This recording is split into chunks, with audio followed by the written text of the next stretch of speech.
Please. I pledge allegiance to the flag of the United States of America and to the republic which stands one nation under God, indivisible, with liberty and justice for all. Amen. You may be seated, and board chair for schools. Okay, I'd like to call the regular board, I'm sorry, let me start all over again. Something's going on in here. I'd like to call the meeting to order for my school board members.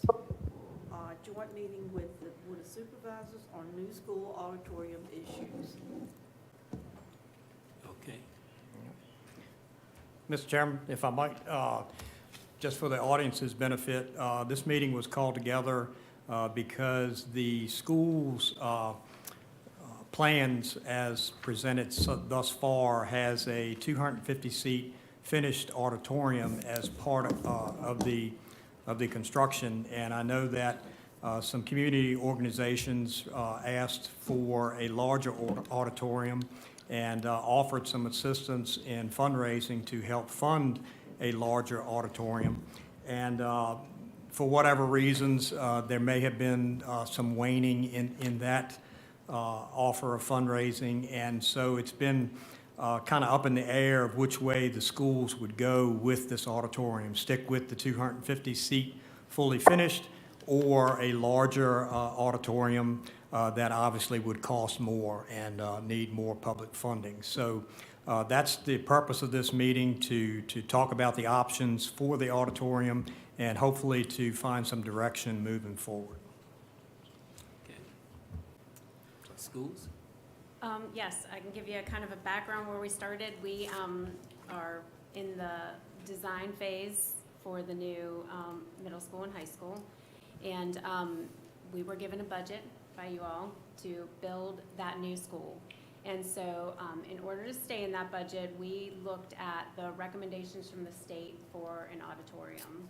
So I think it's important to kind of explain where we got that 250 number from. So the state's recommendations for an auditorium, they take the school's ADM, our average daily membership, and they recommend to provide seating for a third to a half of that number. So our, if we were to pull our ADM at this point for grades 7 through 12, who will be housed in that school eventually, that would be around 470. That's not an exact number, that's a rough estimate. So if we even bounce that up to 500, and we took the half versus the third, so we're being as generous as possible, that would be a 250-seat auditorium. So, so we stayed with that in order to stay within that budget for the schools. Along the way and throughout the process, you know, we've been meeting with the executive committee and with the arts, and have heard, you know, they want a larger auditorium. So in that process, we've talked to the builders and the architects on what would that entail, how could we build a larger auditorium. So we have right now in the school plans, auditorium completely outfitted for 250 people. After hearing from the arts community, we looked at the possibility of taking the money that would be spent on the completely outfitted auditorium for 250 and building a larger area, a larger, more square footage, and then possibly outside funding to come in to outfit that space. So now we're looking at, I mean, where we're at now is, do we stick with the 250 auditorium, or do we increase that? But without any of that outdoor funding, we would go outside of our budget to be able to build that larger one. When you use the auditorium for the students,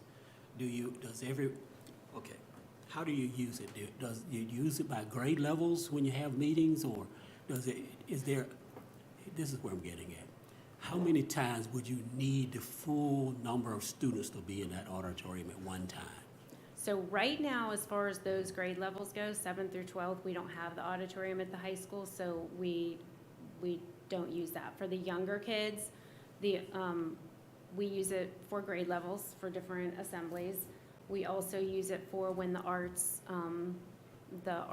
bring in programs for our kids. And during those times, we often bring multiple grade levels into the auditorium. What's the size capacity at the middle school? I believe it's 500, 500? yeah. And how many, well, the high school currently uses the gym mostly for their If they have an events, so- assembly. And that's what, 1,000? I think it's 1,200 for the gym. That's if you filled up both sides, normally At everybody will capacity. fill up one side Yeah, typically. full capacity. And what would the new gym, compared to that gym, would you be able to house a similar capacity in that new gym? Well, the bleachers that they make now don't allow for quite as much seating. So we asked them to create as much seating as possible in that gym, and I think they're at about 1,000.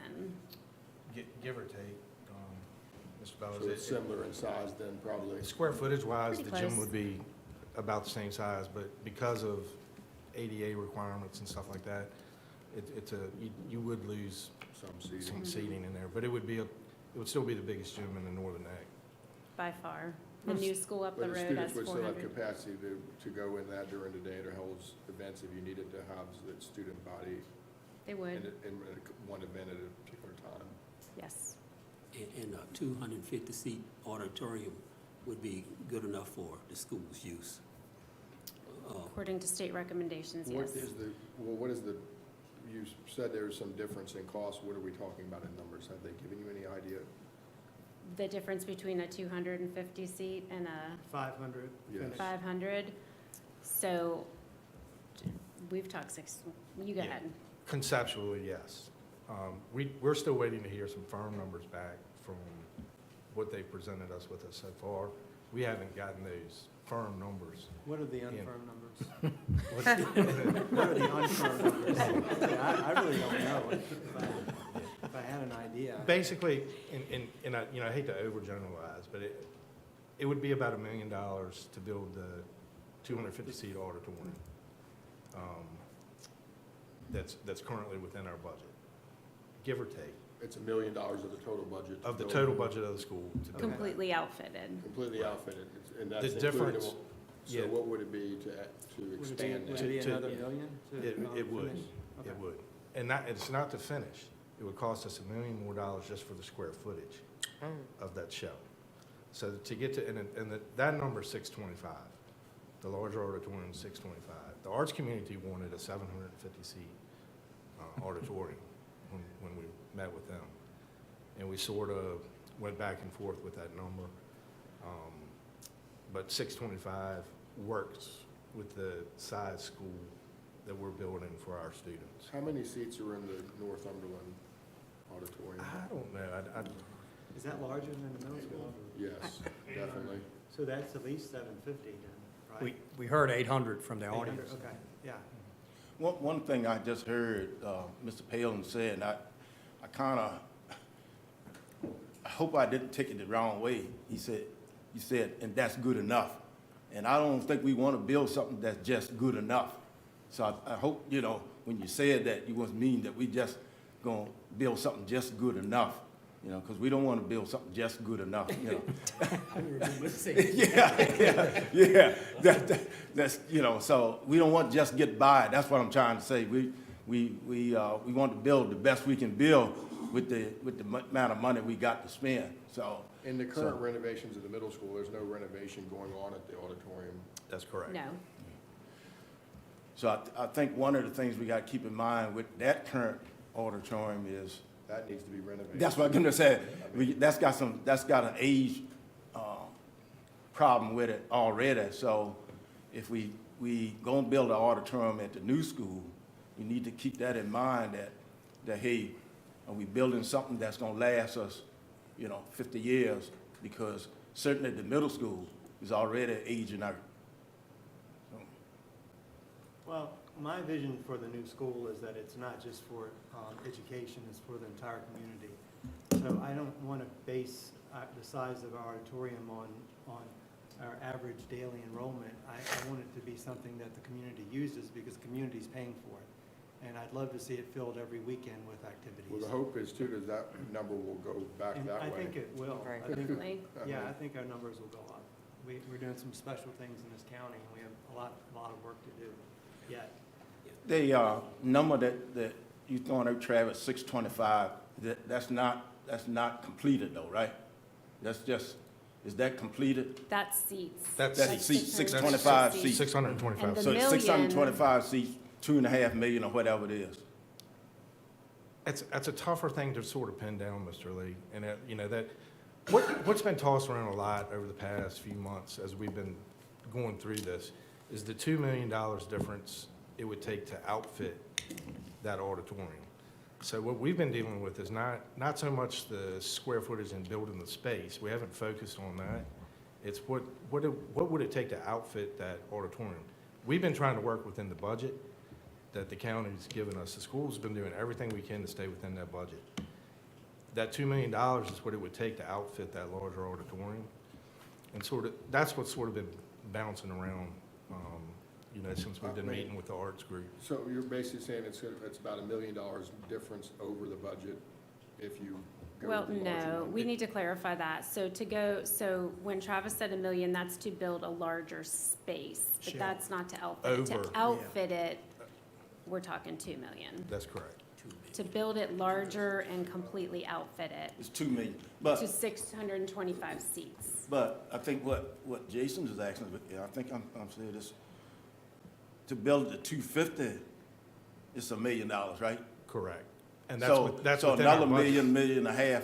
Yeah, and some of that, it's a gray area because we wouldn't need all the acoustics, all the lighting, all the special things that would be needed for a size almost 3 times the size as a 250-seat auditorium. We would need some of those things, but not all of them. So it's not like you can, put one right beside the other and look across because there's a delta there between the two. I mean, based just on financial history of where the schools operated their operating budget, this building won't be constructed in it'll take 2 years, so that's 2 years of operating. I mean, right there, you're gonna come up with almost $2 million probably in underspending close to it based on the history of where we've been returning operating funds. So, I mean, I think that there will be additional funds that could not come from borrowing that will fund this additional cost as we build this out and save money as we reduce operating costs and reduce buildings, number of buildings. We're gonna save money and all those things, and we should not skimp out on something now and build, like you said, something just what we think the bare minimum. And our Yeah, let- community always yeah. steps up, and I think the private sector will step up again. All right, that's where I'm going, and this is my point. Let me clarify something Bill said. I don't think I made a statement. I asked a question, would that be enough? Didn't say it would be enough. But let me say this. When we built the middle school, remodeled the middle school and built, we weren't gonna have a auditorium in there. And the public stepped up and said they wanted an auditorium, and then they put up the funds to help put that auditorium there. My thinking is, okay, maybe we can increase it more than 200 or 250 seats, but I'm thinking if we're gonna go to 500 or 600 seats or 700 seats,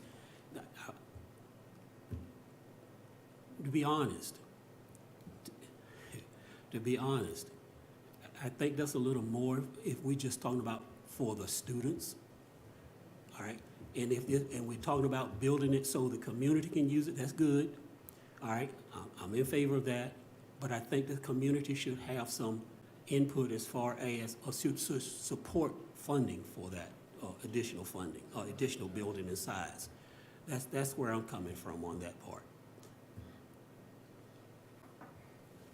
Just for clarification purposes, You said it would cost $1 million more to build the shell for That's correct. the larger seating, and then it would take an additional $2 million to outfit it, so a total of $3 million? That's correct. Okay, so a total of $3 million, but subtract the $1 million that's already in the budget That's correct. for the 250 completely finished. So we're looking at a net increase of $2 million to go from 250 to 625 fully finished. Correct. Ballpark numbers. It's hard to get there, but you got there. Okay. Yeah, Okay. and I'll make this statement too. Usually when you build a project, there's always some overrun. So we need to be looking, be prepared for that part as well. We know what we said the budget is, but, and what they might come in and say, this is what you're gonna sign the line for and be committed to. But usually it's always an overrun, and I don't wanna put us too much of a bind, because we're doing a lot already, and will be in the future. I think Mr. Bellows made a good point, though. There's always, in that track record with the school board, there's always been some money that's been left over. You know, they've been pretty good at that, so we got Around about- another 2 years. Around that about we- 300,000 a year. Yeah, you know, I was gonna say $500,000, you know, might come in that 2 years, so I think that's something to keep in mind. And as far as the building too, what are y'all doing about the exploration of solar energy on that site as well? 'Cause So I'm glad you asked that. I that's mean, another operating cost Yeah, so that, efficiency, as well as maybe some partnerships with Dominion Energy there. yeah, I got a question from Mr. Geezy about that earlier today. And so we'll be solar ready for the project. That's sort of outside the scope of the current project.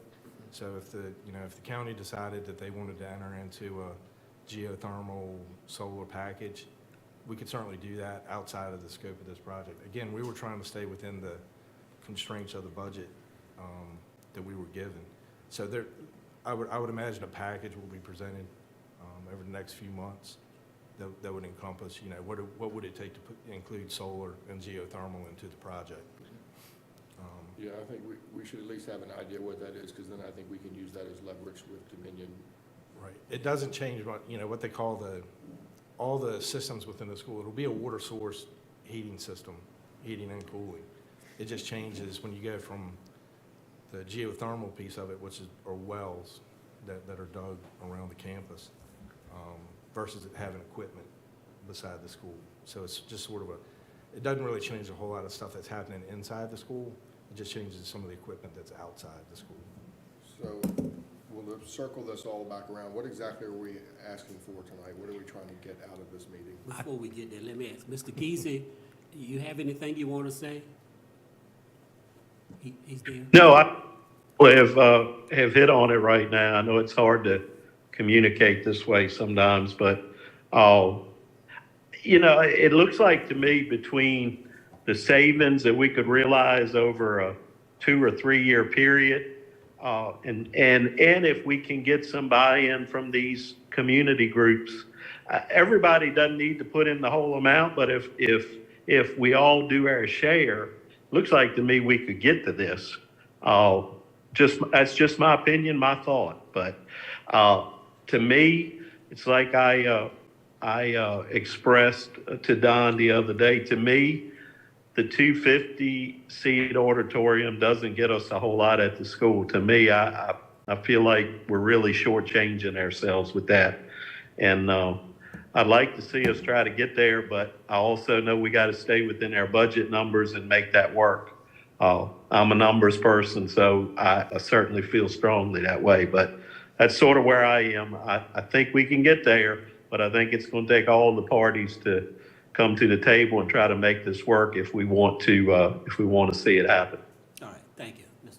Bellows. Go ahead. Thank you. No, I can answer Mr. Bellows' question. I think the school board is at the point where they've got to tell the builders, this is what we're doing.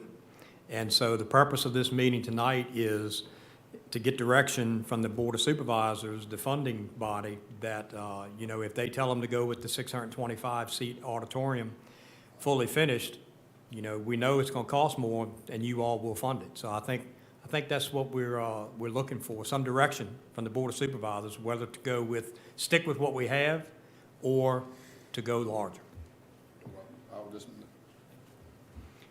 You want to, there are some people here from some community organizations who I know would like to speak. Oh, okay. So, and if you can grab that microphone right there. You need to speak into a microphone because the folks in video land can't hear you unless you speak in the microphone. Probably don't even know how to turn it on. It's just a little switch off. It's on, okay. Hello, my name's Rita Grinbergs. I am the current board president for Rappahannock Foundation for the Arts. And you all were mentioning the arts organizations who helped with the renovation of the middle school, and certainly that was something that we did.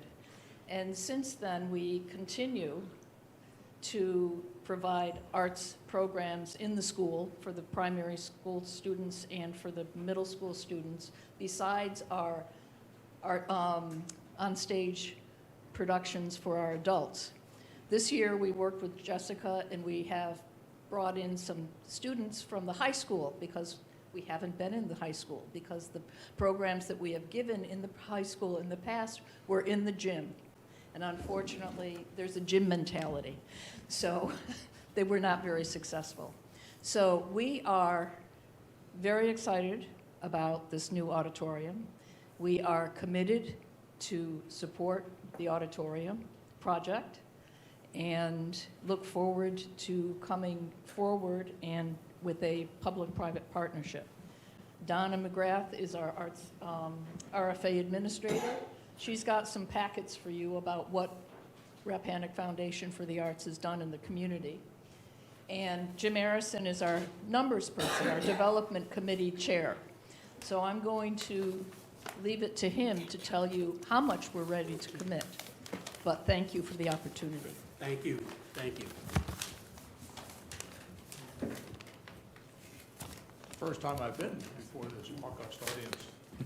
Jim Harrison is my name, and for the RFA, we have had our meeting and voted upon it, and we are prepared to commit $450,000 to this project for the youth. And 250 seats just isn't enough. I kind of thought about that for a second, and that's like 10 rows of 20 people in a row. That's pretty small auditorium. So we're very pleased to have you consider 625 seats. We're in an auditorium now in the middle school that has 500 seats. So having the extra 100 makes a lot of sense to us. And that's, therefore, we're willing to commit payment of $450,000 for the completion of the project. And we hope that that'll be satisfactory to carry on. Any questions, comments? Any questions, Jess? I think that Thank you, sir. that's what we needed to hear. Yeah. What I needed to hear. Are there any other foundations you think that would also come forth? Are there any other foundations you think that would come forth? Okay, sir.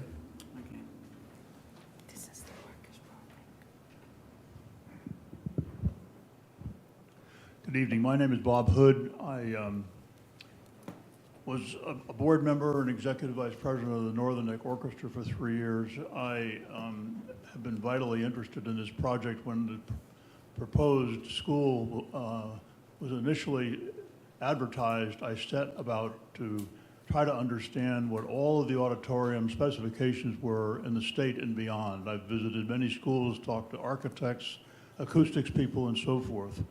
I learned a lot, and I started to develop a list of specifications that a good auditorium ought to have for the public and the schools. And we got together with the other performing arts organizations in the area to circulate that and agree on a master list. So it goes well beyond just the seating capacity. There's a whole bunch of things that are of vital interest to everybody, particularly when the audience for public events includes older people who need restrooms and so on and so forth. And we shared that with Travis Pittman and the school board. I want to correct one thing to Don Gill mentioned. I don't know if you got the letter that I sent some time ago. Did that get circulated? Yes. Okay. So I attended that last meeting with the school board, and I was aghast that, you know, they were ready to, it sounded like they were ready to sign off on a budget that was woefully inadequate, and we've gotten signs of that tonight. I mean, there was never in that meeting or prior to that meeting a mention of 250 seats, which is crazy. But we were told by Travis that the need was going to be $2 million. And the sound of that letter was that, you know, that has to all come from the public. And the reaction was immediate from all the performing arts groups. I mean, Ammon Dutton, who's the chairman of the Northern Neck Orchestra, said, we are not going to be involved in trying to raise $2 million. It's way beyond our capability. I think we want to support it. We will do everything we can. We probably have some money-raising capability, but we've never discussed it. It was never, ever on the table. So it's misleading to say that we had committed to funding and then it was reneged. That's not the case. In the summer before Branch was involved with this, I found out that I had conversations with them, and I even got a tour of the Westmoreland High School auditorium, which is just now being finished. That tour was amazing to me. They have managed to create a beautiful 450-seat auditorium for $2 million. The whole school is like $41 or $43 million. I don't understand where the numbers are coming from on this. I'm a financial guy with 50 years of experience in financial management, but I've seen no numbers that make any sense to me. So somebody's really got to get into this because it doesn't make sense to us. We're not wedded to any number of seating. It's just got to be large enough to hold a decent program. 450, 625, that would be fine. But there's a lot more to it than just that. So the outfitting of the space, as Travis said, is really important. The seating, the curtains, the lighting, the acoustics, adjacent restrooms, staging areas, all that stuff is very important. So I applaud your conversations here. I think that the community would be crazy not to try to take this opportunity to create a good, attractive auditorium. Attractive auditoriums will actually bring better performers into the area and allow everybody to generate more enjoyment from what's going on there, and will create an environment where all these organizations can thrive. So we're all for it. We'd like to support it. We just can't raise $2 million on our own. What do you think you could raise? What do you think you could raise? I don't know. I'm not part of that organization anymore. When the $2 million number came out, the Northern Neck Orchestra just went to sleep. It was like a bolt. All right. I'm sure we can do something, but I'm not part of that organization anymore. I just don't know. Okay. But there'd be something. I can't believe we wouldn't. All right. Thank you, sir. All right. Okay. So got a decision to make. Anybody else? I mean, I don't know. Anyone else? Anybody else online? No. Yes, sir. Speaking, hey, Charlie, you got to speak in the microphone so Craig can hear you. Okay. Bill, you got to talk to the microphone for planning commission. I like to lean back. No, just speaking as a taxpayer, heard me so many times. But what's 1 penny on our tax rate? 267,000 currently. Is that all? Yes. Used to be higher.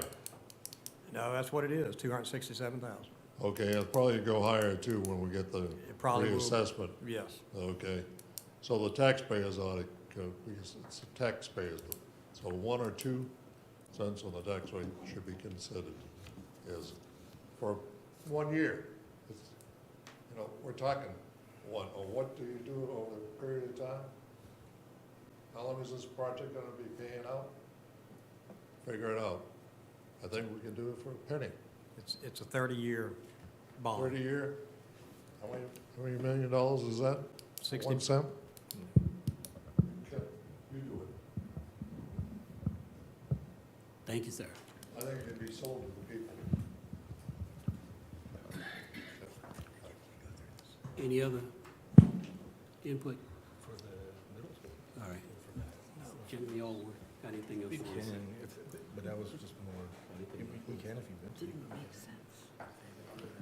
We're investing $65 million of the taxpayers' money. We need to build this building right, and 250 is not going to do it. I say That's we- my opinion. So, all right, let me make sure though. You're talking about an additional $2 million, to. That's correct, Mr. Palin. and that will complete everything. In conceptual numbers, and that's the struggle for what we're dealing with now. We haven't gotten concrete hard numbers. To Mr. Hood's, credit, where that number came from was based off of the high school in Westmoreland. So Branch Builds, the same builder, Right. has been providing us that information about what that auditorium took to outfit. And those are the numbers that we've been given. Okay. Just also, I would caution you to be wise about what kind of equipment you get and the durability of that equipment and the operational, capabilities that equipment needs, people that are going to have to operate it and maintain it, because that can be a fairly high expense, and Yep. you can get taken for a ride on some of that stuff if you're not careful Right. about what you're doing there as well. I'm thinking like this, we talked about 2 million, but I always think there's always an additional overrun or something. So we may be talking about 3. So we need to, all right, I'm not saying not to do it, but I'm telling you how I'm thinking. We need to we need to draw a line somewhere where we can say, I don't care what's coming, we can't afford to go over that. I mean, we can go to the public and say, we're gonna raise your taxes. Some people are hurting. So anyway, that's my statement.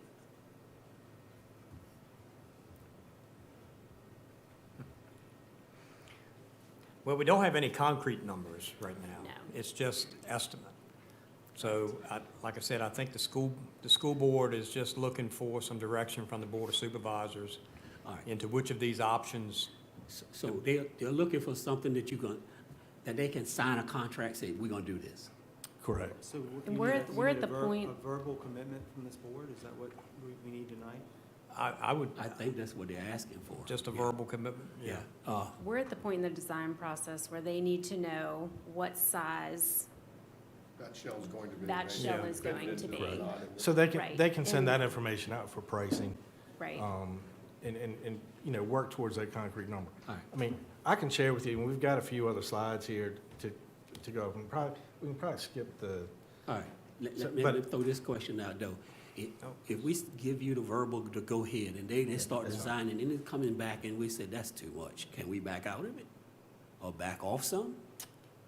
you certainly can. And what's going to happen with that, I've learned this over the past year with the middle school project. You can, but it's going to cost you money, you know? Once you say yes, you And you probably, Well, We're- there's a contingency built into this There- project. so much of this needs to be settled up front. Yeah. And once we, sign the contract and we're ready to go, I don't think I hear a lot of conversations about, the change orders and additional costs and stuff. That's one of the benefits of working with the builder and the architect early on in this process, is a lot of that stuff is kind of getting ironed out right now.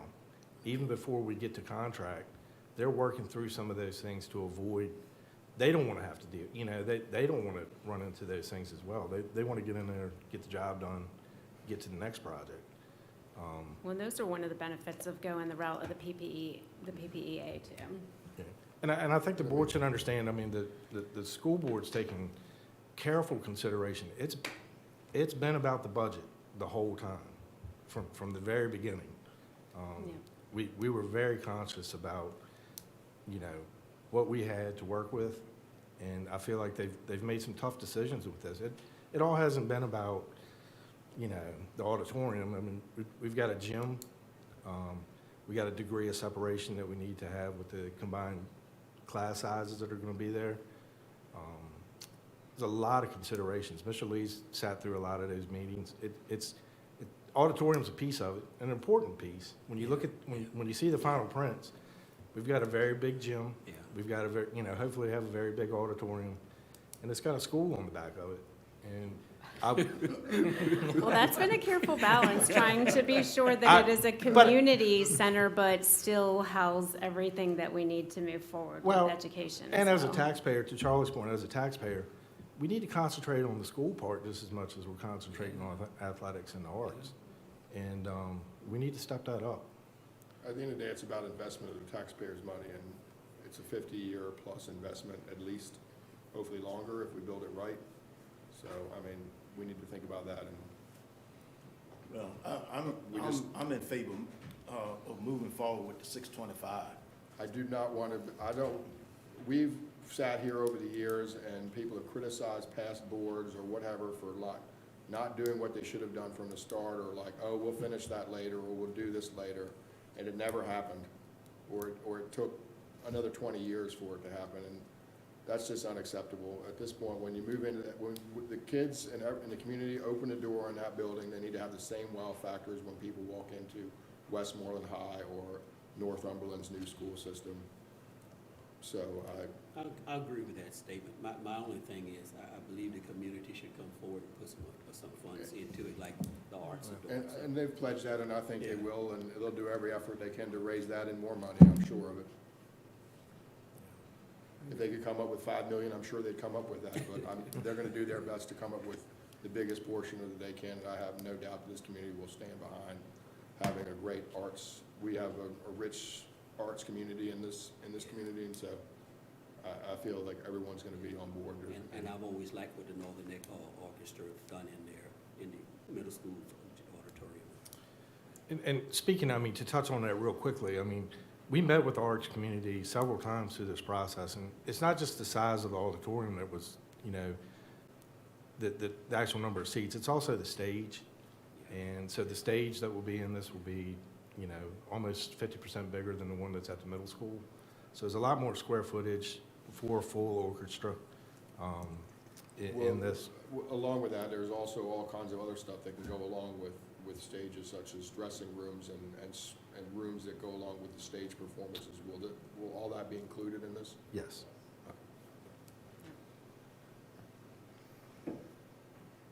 Like I stated a few minutes ago, I'm in favor of moving forward with the 625. Make that a motion.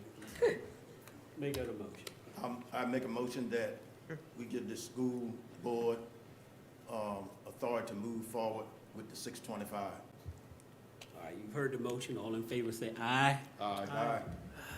Aye. Aye. Thank you.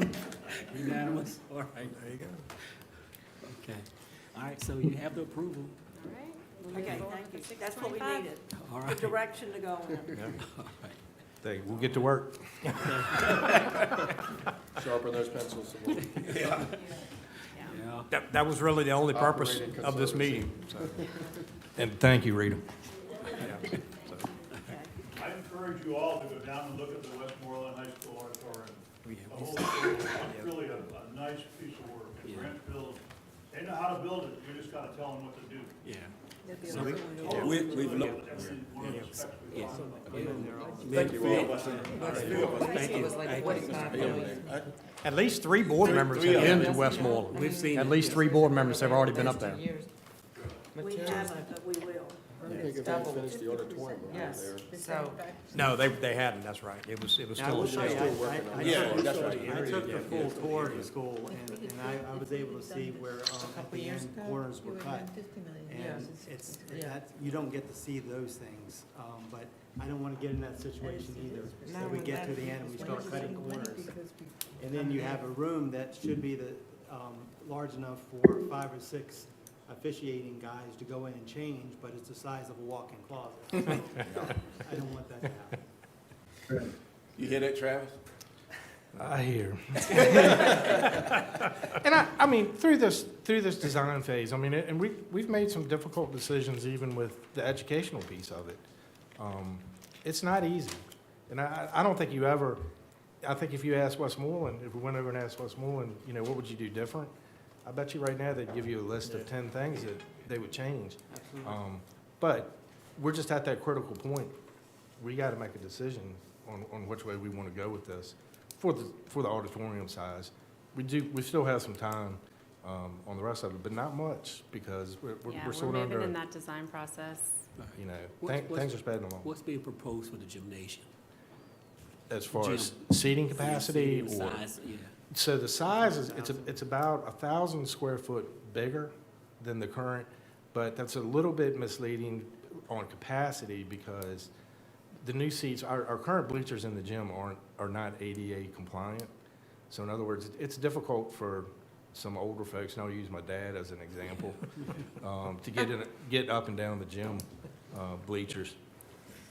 But the new bleachers have handrails and, you know, So it's probably wider walking. so larger you- steps. you It's cut a little down on bit, the seating. but with that, you lose seats. Right. And, but I do, we'll still have the largest gym in the Northern Neck. We've heard very early on, that was very important to us. I understand how much We'll have the basketball. largest by far. Westmoreland, I believe, seats 400 in their gym. All right, so it's a Westmoreland compare, seats, how many? 400. Also, Yeah, well, you know, that was one of the things I recognized right up there. Why did they build such a small gym? Yeah. what's also good too, like in our current design, you kind of have that like expansive openness in the commons area too, which is, I think, quite beneficial. So if you can have open space outside of this gym with the final design phase, that's probably beneficial as well. so Our the current, size of the it gym does. that's planned is approximately the same size as the high school? If not a little bit bigger, Large, Mr. okay. Palin, but Yeah. the seating is probably a little bit less, Yes, okay. to put it in real simple terms. But we're also getting an auxiliary gym. And that became, you know, I don't want to complicate stuff now with a gym that we just got through the auditorium. But we do need a degree of separation with the students. Having 7th through 12th grade in one building presents some problems that the current high school doesn't necessarily have to deal with. And we wanted to keep the younger kids in separate areas as best we could. And then we felt like that was necessary to do that. So an auxiliary gym is included in that as well. Is that a competitive gym? It is, I mean, it's a full-size basketball court, but very little seating in it, so But official size? for official size being a gym. high schooler? Yep. Okay. Right. What about the cafeteria? How's that designed? So the cafeteria is a very unique design compared to what we're used to. And right now, we're still designing it, so nothing is, these are not final. Right now, there are 2 dining areas, which does allow us to keep the 7th and 8th graders separated for a portion of the day as well. They're not going to be completely separated, but with the 2 dining areas, it allows some flexibility there. But like I said, we're not finished with designing. We just got some new designs in that look even different than the last time that we met. So, But they're- it's they're- more flexible. It's more flexible, more areas for kids to eat. There's an outdoor area, you know, so that it's not just the same cafeteria tables. A lot more windows than the current. Yes. Adjourn till 7 o'clock, Mr. Palin, so we can Oh, okay. reconfigure the meeting room. Okay. All right, so at the present time, I adjourn this meeting until 7, the Lancaster Board meeting until 7. And School board, may I have a motion to adjourn? I second. All in favor? We are now adjourned. Thank you. Thank you.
Board of Supervisors back to order.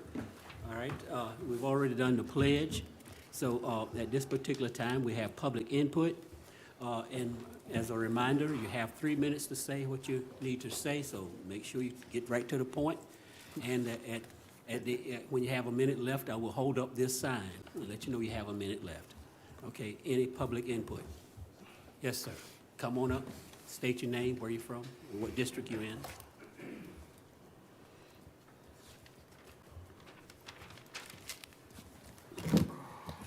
I'm John Muller. I'm from the 5th District, Weems. And you may recall that I spoke to you last month about the noise ordinance and wanting to beef the ordinance up. We were walking tonight, and they were just firing the guns off tonight, 19 rounds. So it's something that's important to myself, my neighbors in the back, and I'm certain that it's important to other people in the county. So what I'm asking for you to consider is to include a maximum decibel requirement in the noise ordinance. And very interestingly, yesterday I had the pleasure of receiving a presentation from Paul Shakatano about the Lancaster 2035 project, which I think you all commissioned. And I think, Bill, you're on that commission. And Ron, I think you have something to do with broadband. Excuse me, Don, you have something to I know your brother well. So. I'm sorry. He's a very nice fellow. I know. So,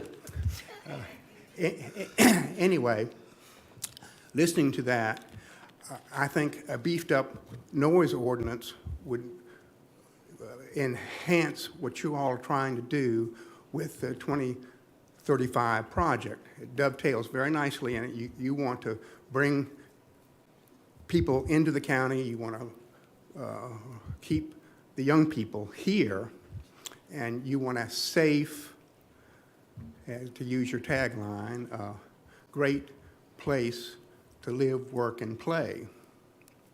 To that end, is there anything else I can do to help you make that decision?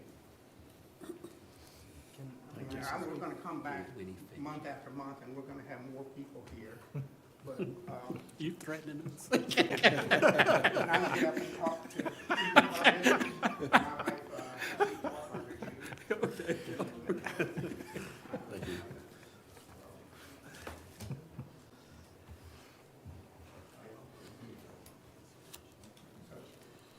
Okay, gentlemen, do you have any questions? Well, I do. Statements? So Okay. I want to assure you, Mr. Mueller, that you're not just making noise. Okay. That we're listening. We have the Planning Commission that's going to be coming to this board very soon to discuss short-term rentals.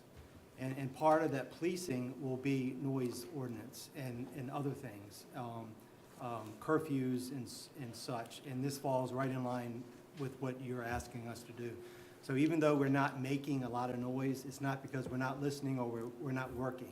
Okay, great. I think you'll be pleased with us in the coming months. Well, very good. Well, I'll see you next month. Okay? All right?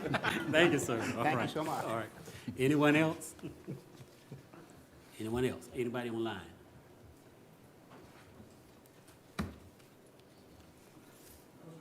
All right. Public input session is now closed. All right. Virginia Department of Transportation. Hey, good evening. It's good to be with you all this evening. And I'll just start out with a thank you. I think last month I asked you not to do any kind of funny dances or wish for any white cold stuff. And man, we've had the best month of January. And February looks good too. So whoever's got the direct line with the Almighty, just keep it going. We appreciate you. Mike and his team have been busy, even though we haven't been fighting that cold white stuff. He's been cutting brush on various routes, repairing shoulders on River Road, working on driveways countywide, sign repairs and potholes countywide, repaired a pipe and shoulder on Laurel Point Road, and then grading some gravel roads, and swept the informal bike path on Route 200. And we've continued to address work orders countywide. Upcoming, we'll continue to cut brush. We got some ditches we're working to clean, repairing shoulders, and we have a pipe replacement scheduled. I did want to ask, last year, I think it was about the third week of February, we picked up litter countywide on the county's behalf, or the county's dime. It was a little over $12,000. We invoiced you after we did the work, and do we want to do that again? Yeah, they voted last month, I believe, or maybe it was the month before, to do that Okay. again. So, yeah, same Okay. procedure. We'll do it. Did we set a month to have that done? Will we take March? Yeah, I think it was, Usually the very first part of, right before they, like sometime Started in mowing, yeah. the late winter, late February, early March, so Yeah, before they. I sometime plan to early go ahead and do March. it in, Yeah. okay, late February. Because early y'all March. take, once y'all do the first mowing in, say, May or something, that's Yeah, when we'll you pick do it up that again. pickup too Yeah. then, right? Mhm. And then you do another mowing in the summer or late summer and you pick up 3 again times. then, Yeah, right? 3 times in the primary, and we pick up every time, and twice on the secondary, and we'll pick up. the time frame that you did it last year, I think it was the early part of March. I think that worked well, Yeah. so. Okay.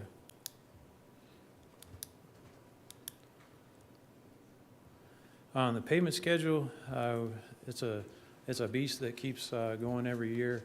The 2023 payment schedule, those projects have been advertised, and the low bidders, we're working to get those under contract.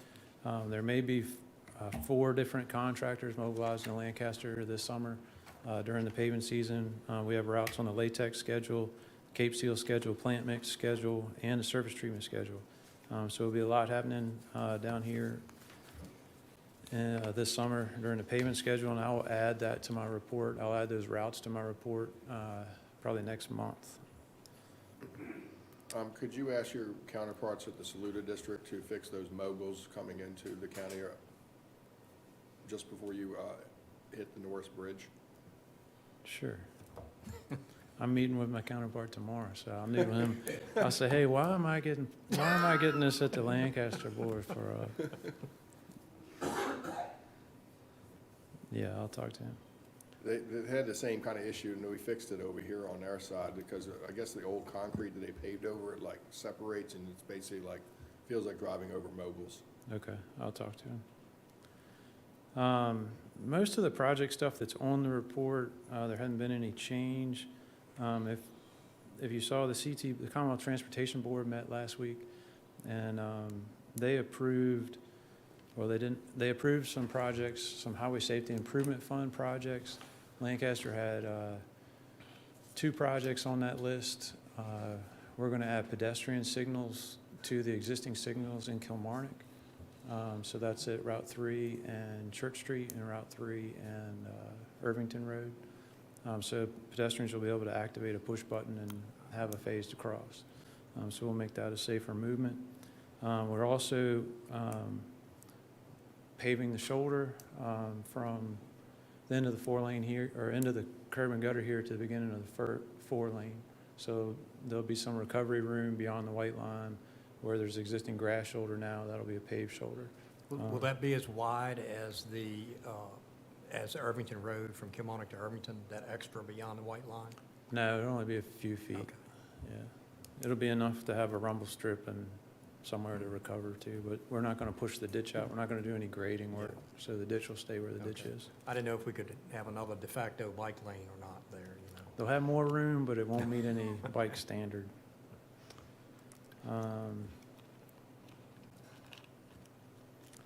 The VDOT presented the recommended staff funding scenario for Smart Scale at the Commonwealth Transportation Board meeting.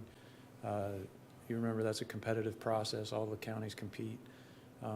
In Lancaster, I guess the same way y'all can call off the white stuff, you tend to get your projects funded. So there were 2 projects that were on the on the list to be recommended to be funded. One was the turn lane improvements at Harris Road and Route 3. That's the truck bypass, truck alternate route around Kilmarnock. So we're going to make some improvements to the turn lanes there. And then at the intersection of 605 and 616, which is Carlson, Pinkersville, and Crawford's Corner. We're going to flatten that curve out and do a safety improvement there. So those were the two projects that were, two of the three I think you all applied for. Yes. Right? Yeah. And so that's, right now, that's the recommended funding scenario. The CTB still has to approve it, but I think it's a good chance those two will move on to be approved in the final approval. But that's everything I have for you all. If you all have anything else for me. Hey, David, how much leeway do you have on the timing of the second cutting you all do in the fall? Do you have much leeway there? The reason I'm asking is last year we had some issues with some weeds that were coming out late and heading out and becoming, if they had been cut maybe a month earlier, they might not have been an issue, but then they're going out into our field, so. And that's mostly on secondary routes? Yeah, mostly secondary, but I'm sure it's probably some on the primary too, but mostly secondary. Yeah, just wondered how much leeway you had, and I'd be happy to meet you and talk with you about it sometime. Yeah, we can discuss it. On the primary routes, we mow 3 times a year. So it would be easier to catch it on the primary routes. On the secondary routes, only mow twice a year. So I try to wait as late as I can to do the last one. You know, but if there's some areas that we need to catch, I can get some mowing cycles between those mowing cycles. Well, yeah, maybe we can talk about it and see. Yeah, Okay. we'll sit down and talk about it and see All what right. we can do. All right, thank you. Anything else? I just have one. I know we've done a lot of work to I was talking about the other side of the bridge, but on our side of the bridge, we've done a lot of work to clean that area up. You all demolished that old toll plaza. What about removing all those old chain link fences with the growth and brush up around those, as well as there's several trees that have fallen over and uprooted along the ditch line coming in there?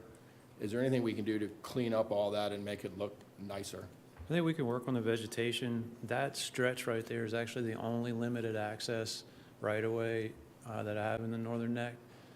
So that fence defines the limited access. The road that goes down to, is it Willoughby's? Yes. The road that goes down there is actually a frontage road, so that those folks have access. And I assume you're talking about the fence between those two roads? Yeah, they're on both sides. There's like a chain link fence with And that's the razor limit- ribbon. Yeah, that's the limited access right-of-way fence.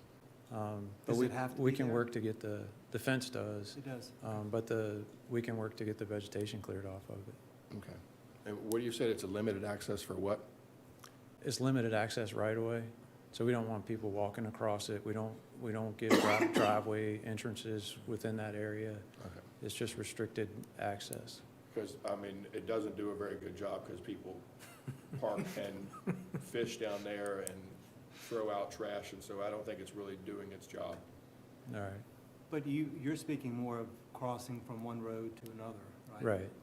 Right. Limited access. I can see that. Like being driveway an issue. entrances, commercial entrances. It's like when you're on 95, you have to get off at the exit, but you can't turn into a commercial entrance off of 95. All that's limited access right away. And you leave the limited access right away, and then you have access to all the businesses. So that's why just before you get to where that fence starts, you can turn on that frontage road that takes you down to Willoughby's, and that's where all the driveway entrances are, but they don't come out to Route 3. But we could have a nice white picket fence.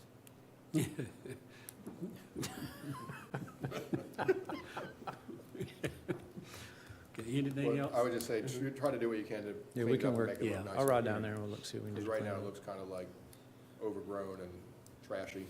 Okay. Mr. Pelham, can I ask a Yes. question? I'm not in the paving business, but Dungeons Thicket, y'all did work on that, and then you put sand on top of it? Could you explain that process to me? Yeah, I assume that was the surface treatment schedule. Yes. So we put down a liquid asphalt, and then we blot it with stone, and then blot it with sand.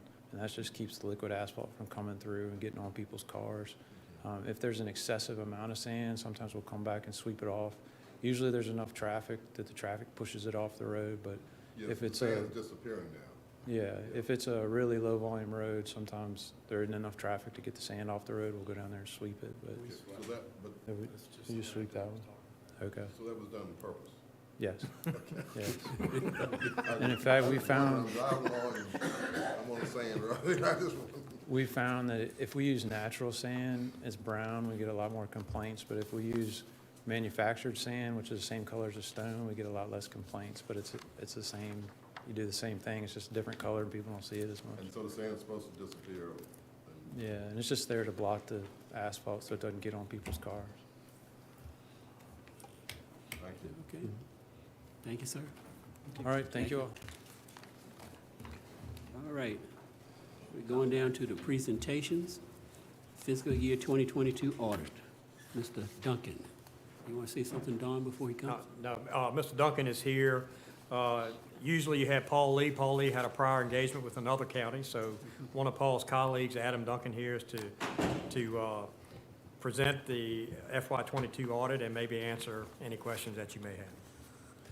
Good evening, everyone. Good evening. Good evening. Just wanted to go over a few certain points that Paul wanted me to make sure to talk about. We're pleased to report that we issued an unmodified opinion, which is the cleanest opinion that we can give for the audit, and also the internal control opinion and compliance over federal programs opinions were also unmodified, which is the cleanest opinion that we can give. The county receives a significant amount of federal funding every year, certainly over the last couple of years more than usual due to COVID, and so we're required to audit a certain percentage of those programs to make sure that you're all in compliance with those programs. This past year, we audited the Education Stabilization Fund, which was money given to the schools for various improvements. And then also, we audited the Coronavirus State and Local Fiscal Recovery Funds, which is the same type of money, except it's given to the county for various improvements in COVID compliance.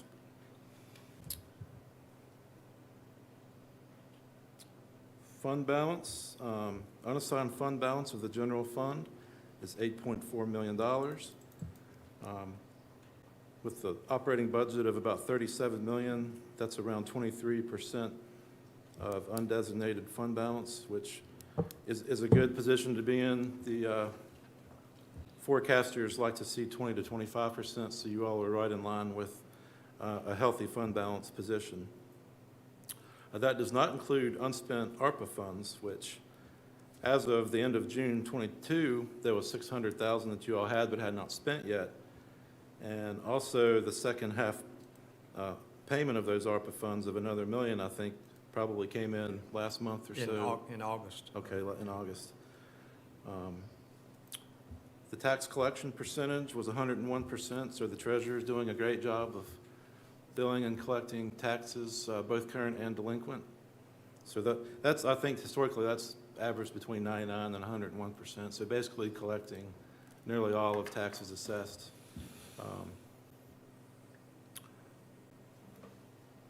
So the county implemented a new government accounting standard this year, which was GASB 87, which required even operating leases to be reported on the balance sheet as a liability, which in turn is offset by a right-to-use asset, which basically didn't really affect fund balance at all, but those items are now reported for people to see, I guess, the future liability of any kind of operating leases, such as copiers. We didn't pick up anything that was little or immaterial, but when they all add together, they kind of, especially at the schools, they make a larger number. And the same with any leases that you'll have, like cell tower sites. If a company has agreed to pay a certain amount of dollars over 10 years or whatever it may be, that's now on the books as well, which is a change from how that's been not reported like that in the prior years. It would just be the lease revenue would be reported yearly, and that was that. So now everyone can see how much money is expected to be received from various leasing companies in the future. While you right there, this popped in my mind. Will the solar leases be handled the same way? The money that's expected to come in from... If it's county-owned property and the county will receive the money. Okay, that's the difference. Yeah, it won't, yeah. Where they're going, it's not county-owned It's property. not county. As always, there was a lot of work collecting documents from various departments throughout the year related to the audit, and we'd just like to point out that we've received total cooperation with everyone. Everyone was more than willing to put up with us for a week or two in the spring, and then another week or so in the fall to get the audit done. I can briefly go into the specifics in the audit report. Really, the table of contents will show, exactly what's in this. Some highlights I would like to point out. Exhibit 1 is basically a balance sheet of all the assets and liabilities of the county. Exhibit 2 kind of shows like an operating statement or an income statement. As a result, it kind of shows all the revenues and expenses for the county. And then Exhibit 3 is what you all are more familiar with, the fund basis of accounting. And this shows each fund and its ending fund balance and assets and liabilities. Exhibit 5 shows the revenues and expenditures of each governmental fund. And then after that, we just go into some more details about the enterprise funds, which is the sewer system, results of operations.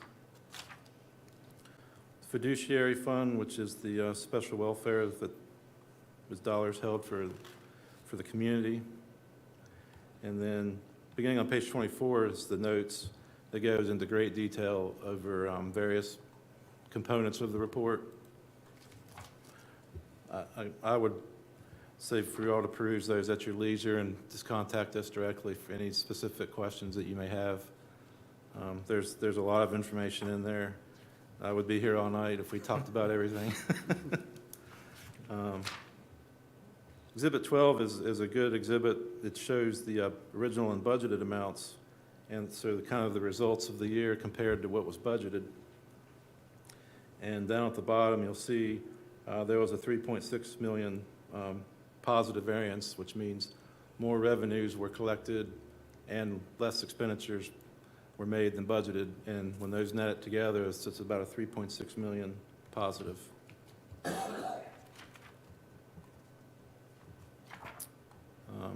The next few exhibits go into the... That 3.6 million was just from last fiscal year? Yes, this period is July 1, 21 through June So it's 22. under-expending departments and additional revenues that were, Mm-hmm. so that pays for the auditorium.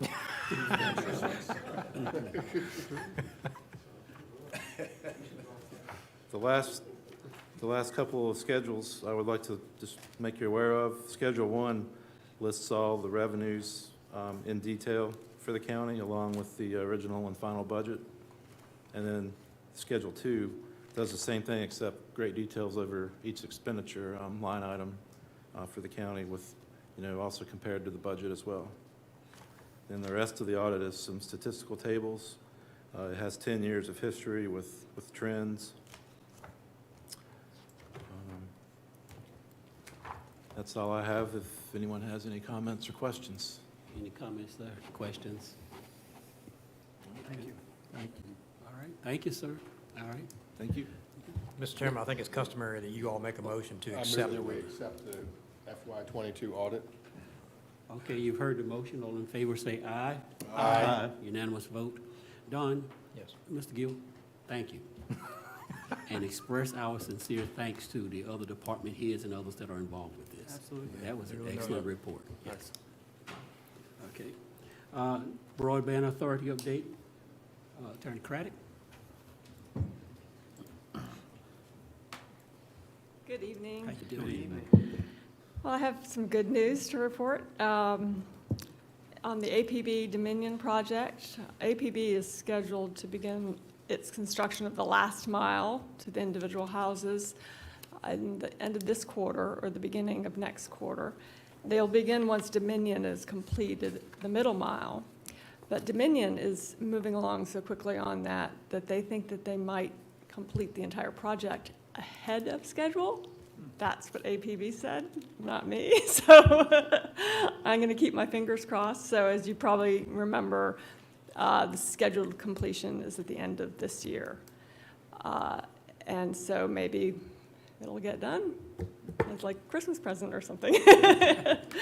So Breeze Line also has completed all of its technical operations review of all of the areas now. So there's a little bit of an update from the actual report that I submitted.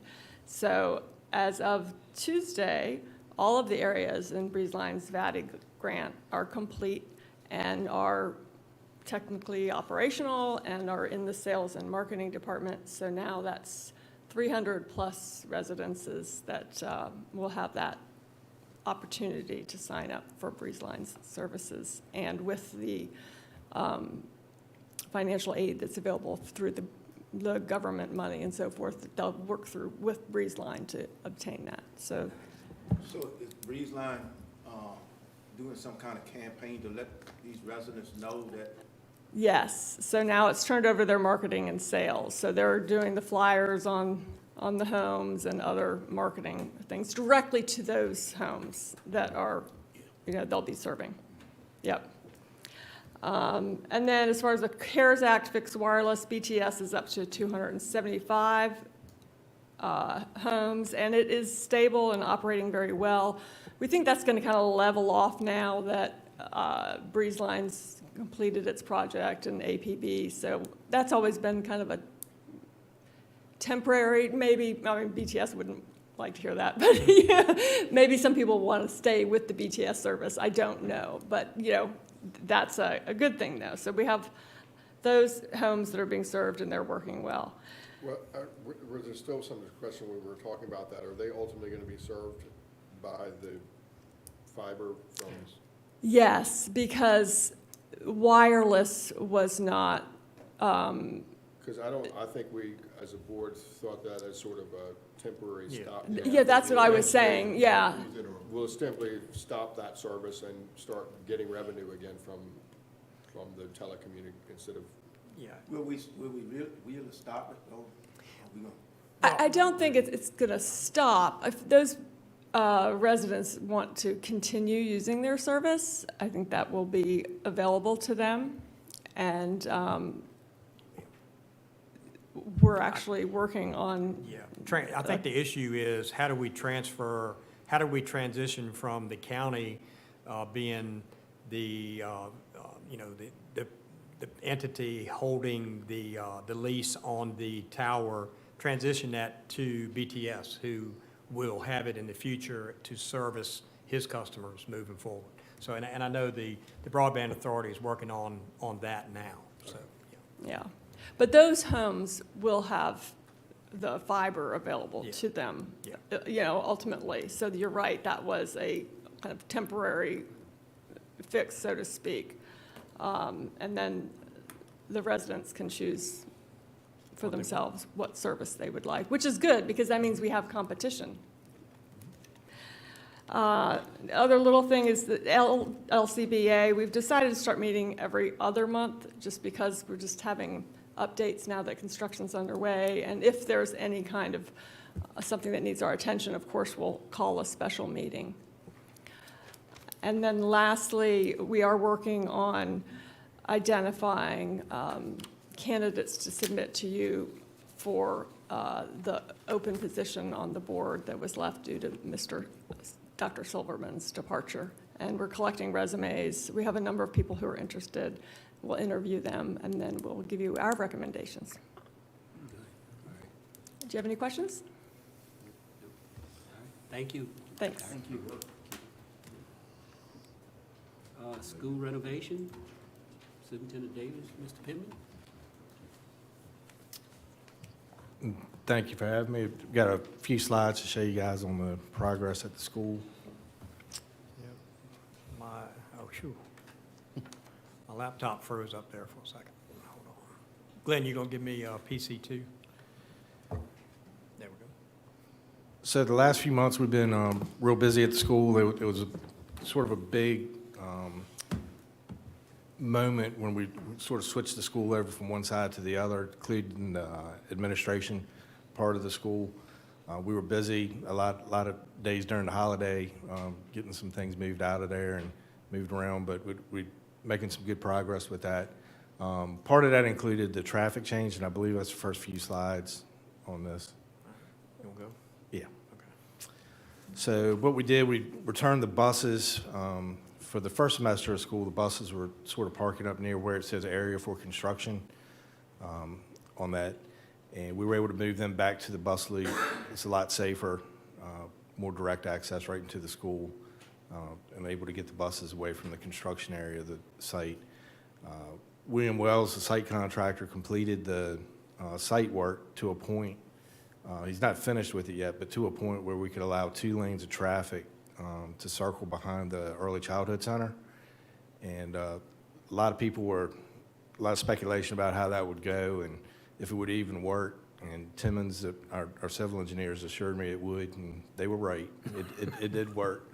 But it is tight, and you can see it on the next slide. So this is an afternoon pickup on the first day students return on January 3rd. Looks like a Chick-fil-A drive-through. I'll let Mr. Curran know that. It's tight, and it's certainly working for us right now. We're looking at some alternatives to this as we bring in, the rest of the grade levels with the primary school to sort of ease some of this congestion. But it's manageable right now, and the parents have gotten used to it over the past few weeks. It's not as, I'm not getting the sense from staff that they're having any issues. Everybody sort of knows which lane they need to get into. Just a real quick version, the early childhood traffic is sort of that inside loop. So all those kids are, the parents getting used to getting out of their cars. We've got a nice new sidewalk that leads into the early childhood building now, and they're sort of getting the hang of it. The middle school parents are on the outside loop, and those children are, for the most part, exiting on the right-hand side of the vehicle and going straight into the school. So for right now, it's working very well for us. But like I said, we're looking at some alternatives to this as we, think about the school opening up in August. Yeah, next slide. Back to this map. So basically what we have right now are the majority of the schools in Area 4 and Area 3 on the right-hand side of the drawing. We've got a few students through that corridor by the cafeteria, art, special education, and the library area, the Area 7. The rest of the building is pretty much zoned off for construction. So Area 1, Area 6, the old admin section, and Area 5 are sort of the construction areas right now.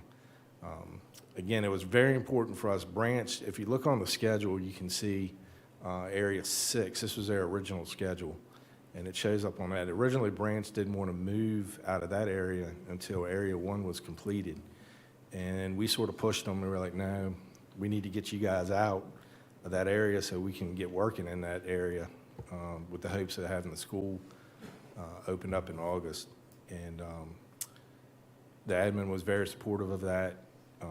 Some of the staff are doubled up in the offices over there to make that happen, and we're appreciative that they did that because it really is going to help with the timeline of what we have going on. You can get the next slide. What is Area 6 going to be used for? Go back.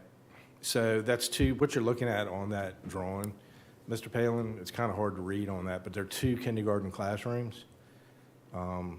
So we'll go through. You'll see on the other slides how the current administration wing of the building is being demoed right now. And those are 2 kindergarten classrooms sort of on the right-hand side above Area 6. To the left is a guidance wing.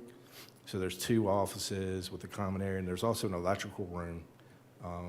And that's a big part of what's happening right now. There's a lot of sort of the main panel is in that administrative office, and they're having to relocate some of that equipment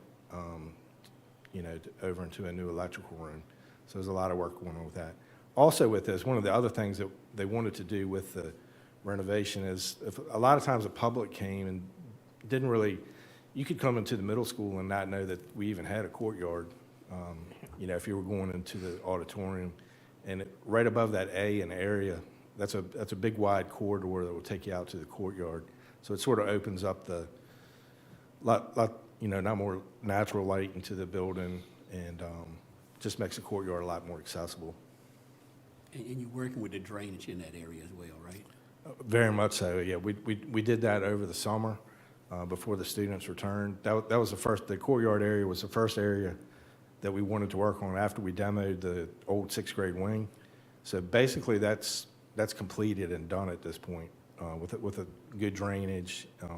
It looks a little similar to what we had in there before, but the drainage is a lot better, and we've also gone back with some plantings that'll sort of enrich the space, and hopefully it won't be too bad on maintaining. Go ahead. So these are the two areas that the students are in now. The next few slides, area 3 and 4. This is the old 7th grade wing of the middle school building. I believe the next slide's the 8th grade wing. Just sort of gives you the freshness. Yeah. Hey, Jessica, come up and speak in this. None of this is visible on here yet, but we're working on the signage for the school. So the entire school has, it has a theme of the waterways around this area. So it's the whole Chesapeake Bay, and then there's the Caratoman River and Carter's Creek and different parts. So once the vinyl signs go in and all the signage, it's, there's local photography in there and everything. So the halls look kind of plain now. They smell really good and they're really clean and fresh, but they do look kind of plain. But all of that signage won't go in until the end though, but it's really very cool looking. So it's kind of a blank canvas as you're looking at it right there. Yeah, to Jessica's point, when we were going through the environmental graphics part of this, we recognize a lot of the students may not have a firm understanding of all the local waterways that they're surrounded by. There's just, it's one of the gaps that we have within the county is, and we wanted to make sure that they understood that, that they've got a lot of water around them, and it's a big part of what the county's about. So we incorporate that into the wayfinding and how they get through the school. You'll notice in this picture as well, we're missing that center line of LED lights. Lighting is just one of the big supply chain issues right now. So it's not just us waiting on lights, it's like the whole country's waiting on lights. But we've been told, that we should have those soon. So the teachers should, even in the classrooms, should be seeing some nice LED lighting coming into that part of the school very soon. This is one of the breakout spaces. Again, I've talked about before, we've got really, really large corridors for a school, and the architect felt like this was a good place to, incorporate some breakout spaces. If a student needed special attention outside of the classroom, this is, they could bring them out to this and sort of give them more one-on-one type attention.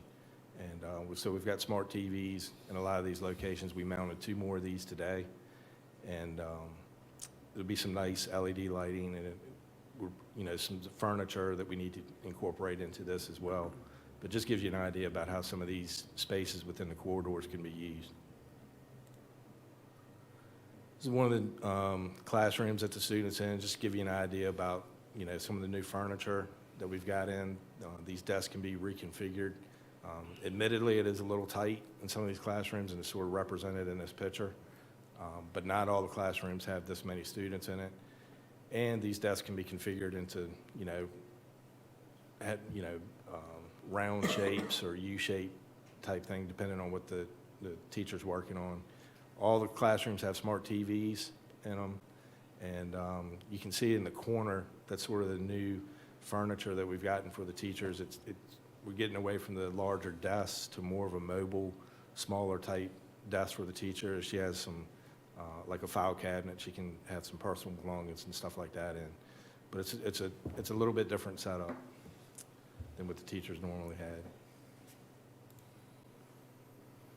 So this is part of the demolition that's taking place in the old admin section. This is the front office. Looks a little different now. That room that's open is actually the current electrical room. A lot of that piping that you see going into that is a lot of electricity running into that room. That'll be right in the middle of that corridor we were talking about going out to the courtyard eventually. So a lot of the work that's taking place now is to get that stuff taken offline and get it moved. These are the old office sections. Those are Ms. Davis, had her office for a few years. So, you know, lots happened in this area over the past few months. And back to the point about us having the school ready, again, Branch didn't want to get in there until March, and we sort of pushed the issue. And I think they're appreciative that we were able to do that as well.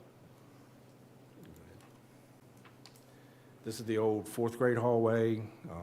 Some of you might recognize this as, it's one of the original hallways from the old high school that still exists. And used to have a blue tile floor in it. All that's been taken up. Again, this corridor will look very similar to the previous two corridors when this space is completed. What kind of flooring are they putting down there? So it's interesting. We tried to get terrazzo in this as well, Jason. The cost was just a little bit more. This corridor butts up to the brick that's in the outside the auditorium in the lobby area. So this is going to be VCT, but there is VCT going back into the classrooms as well. So it was kind of if you had to pick a corridor to put VCT in, this was the one, because it didn't really connect with the rest of them, if that makes any sense, because of the brick out in the lobby. So this will have VCT. You can get to the next slide. Just like the Department of Transportation was talking about, we've been blessed with some very, very warm weather for the month of January. And the fact that the guys have been able to get the roof, I would say we're about 95% complete with the roof. So we're essentially dried in at this point. Even with all the rain we got yesterday, they were able to work underneath this section. So the roof's not totally complete, but we're dried in at this point. And that's helping things move along as well, too. This is some of the new framing. That room that you're sort of staring at right there is one of the bathrooms that will go in the hallway inside the new area. On the left side of that hallway will be the other two kindergarten classrooms. So there's 2 kindergarten classrooms in the new section of the building, and then 2 kindergarten classrooms where the old admin used to be. But this will be the new office section once completed. You can go ahead, Don. Okay. That's fine. This just shows you the kindergarten classrooms, the large windows that'll be incorporated into those rooms. It kind of gives you an idea about the space. They're large rooms, and they're going to be very nice kindergarten classrooms.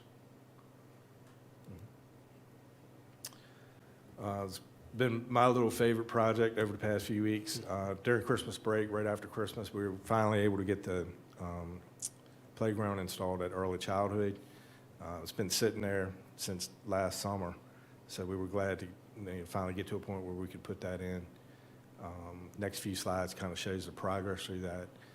We've had some local contractors able to come in and help us out with this. So there's a base layer of 4 inches of gravel that go into this.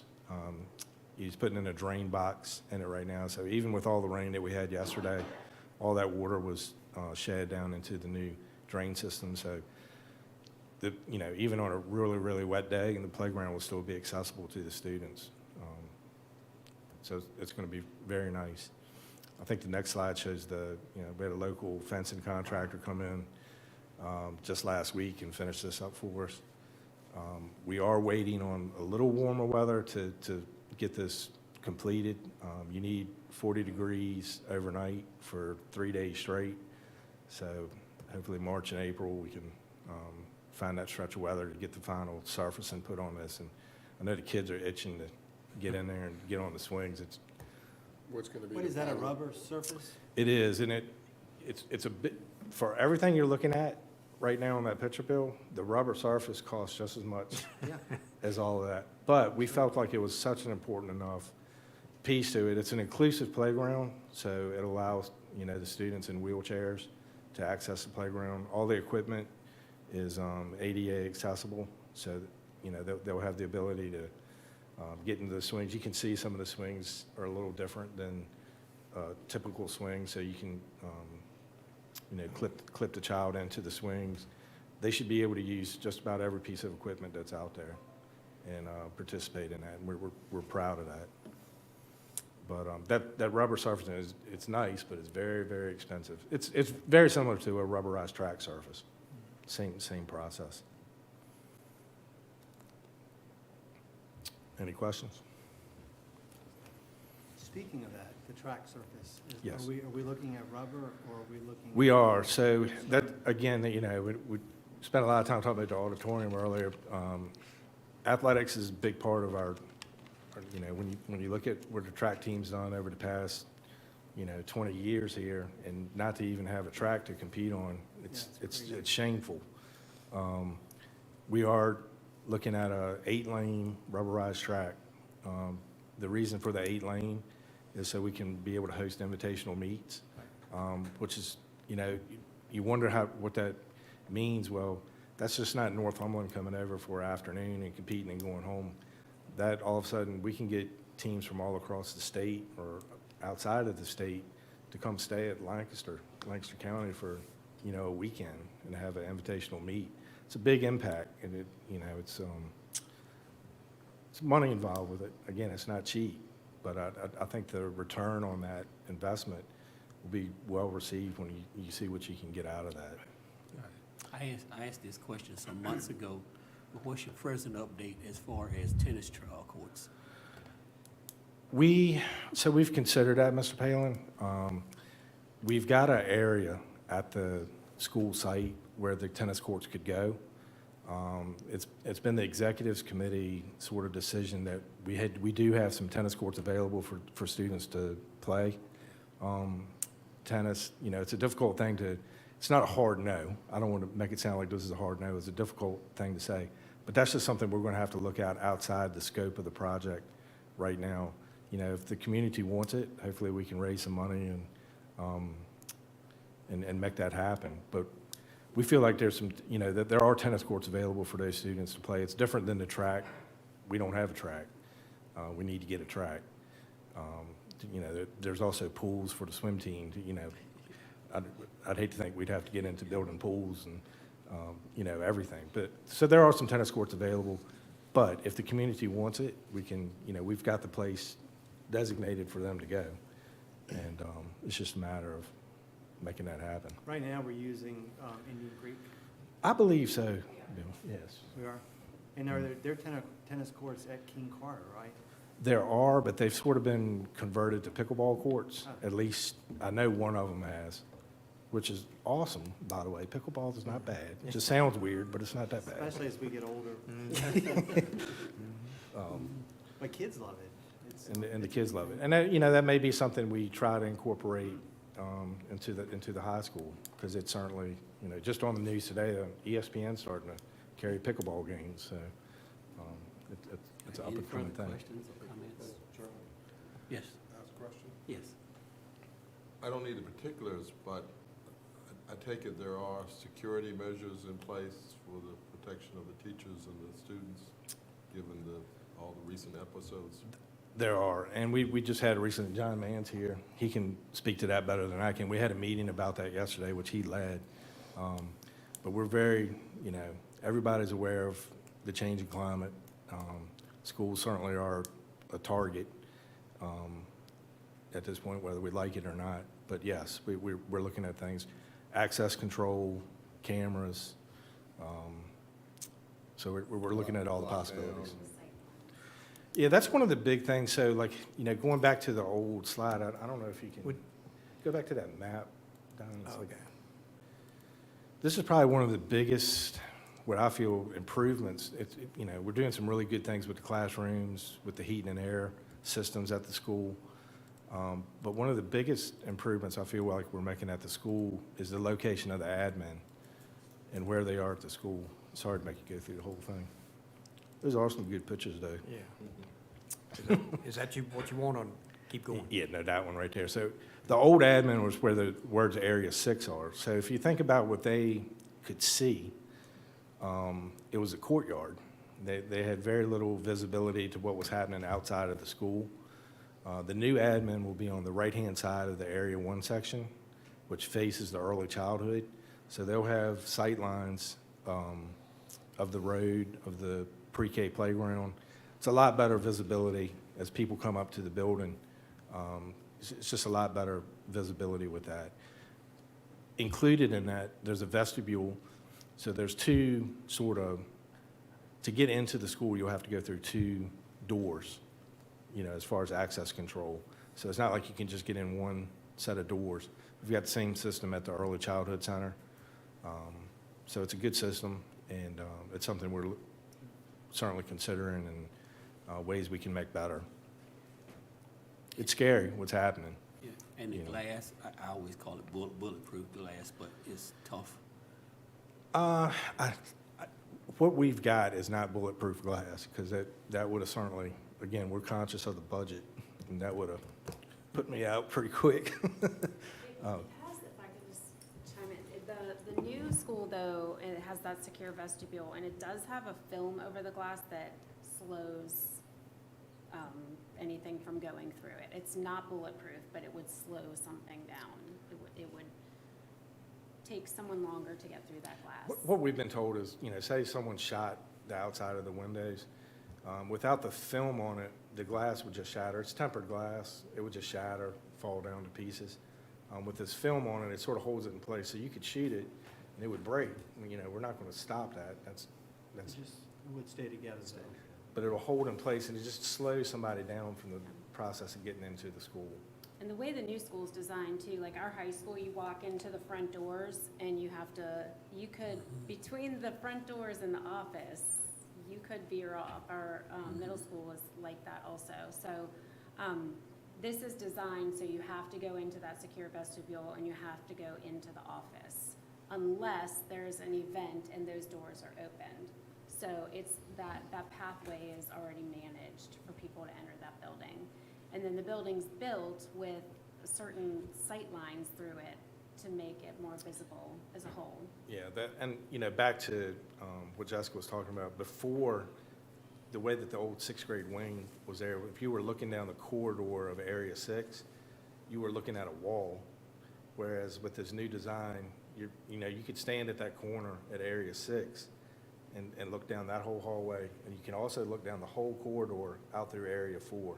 So just at that one point, you've got visibility to about half the school through the main corridors. Same goes for the other side of the school. Well, and the new school too. The new school is actually built with that in mind. Okay. Those lines. And if you got a lockdown, because you're talking about the new schools with the windows, having windows in there and so on. If you had a lockdown, will you have something automatically close, shut those windows off? I mean, the view. Not automatically. You would have to No. do it manually. They would have to manually pull it. Okay. Now, there will be roller shades, a lot of shades in the school, just because we've got a lot of windows. And having gone to Lancaster High School myself, I'm looking forward to seeing the windows. Yeah, you go in there, you didn't know whether it was day or night. Okay, any questions or comments? All right, thank you. Thank you. Okay, access to public waters progress. Mr. Julian.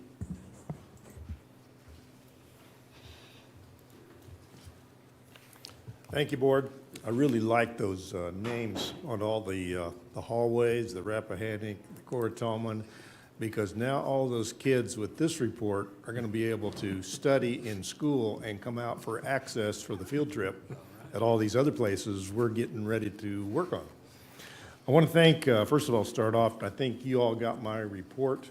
Don, you transmitted that. I know you guys all memorized that 5 pages.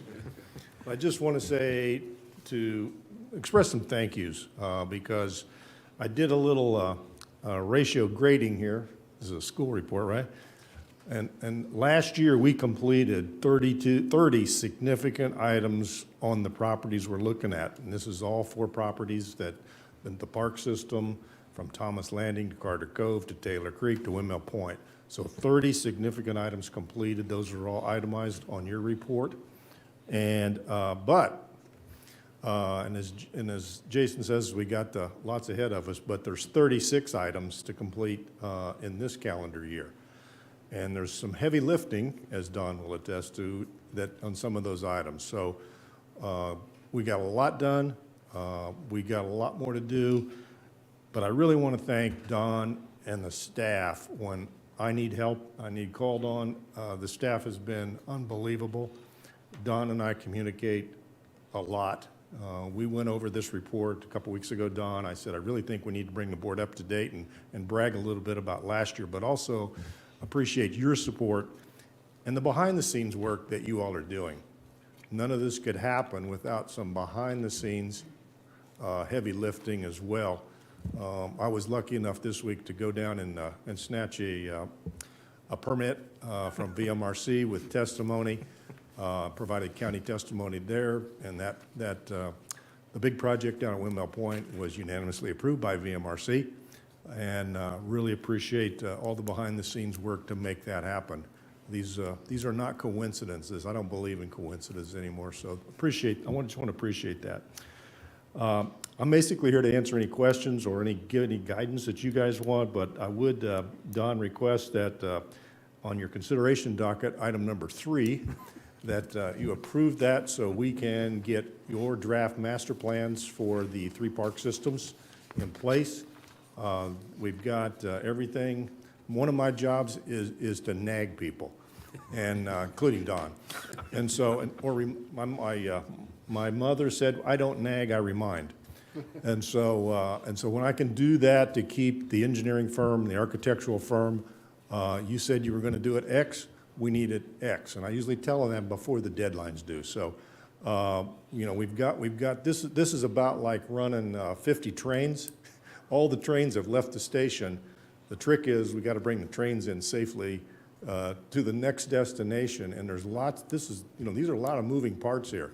Legal parts, as well as construction parts, planning parts.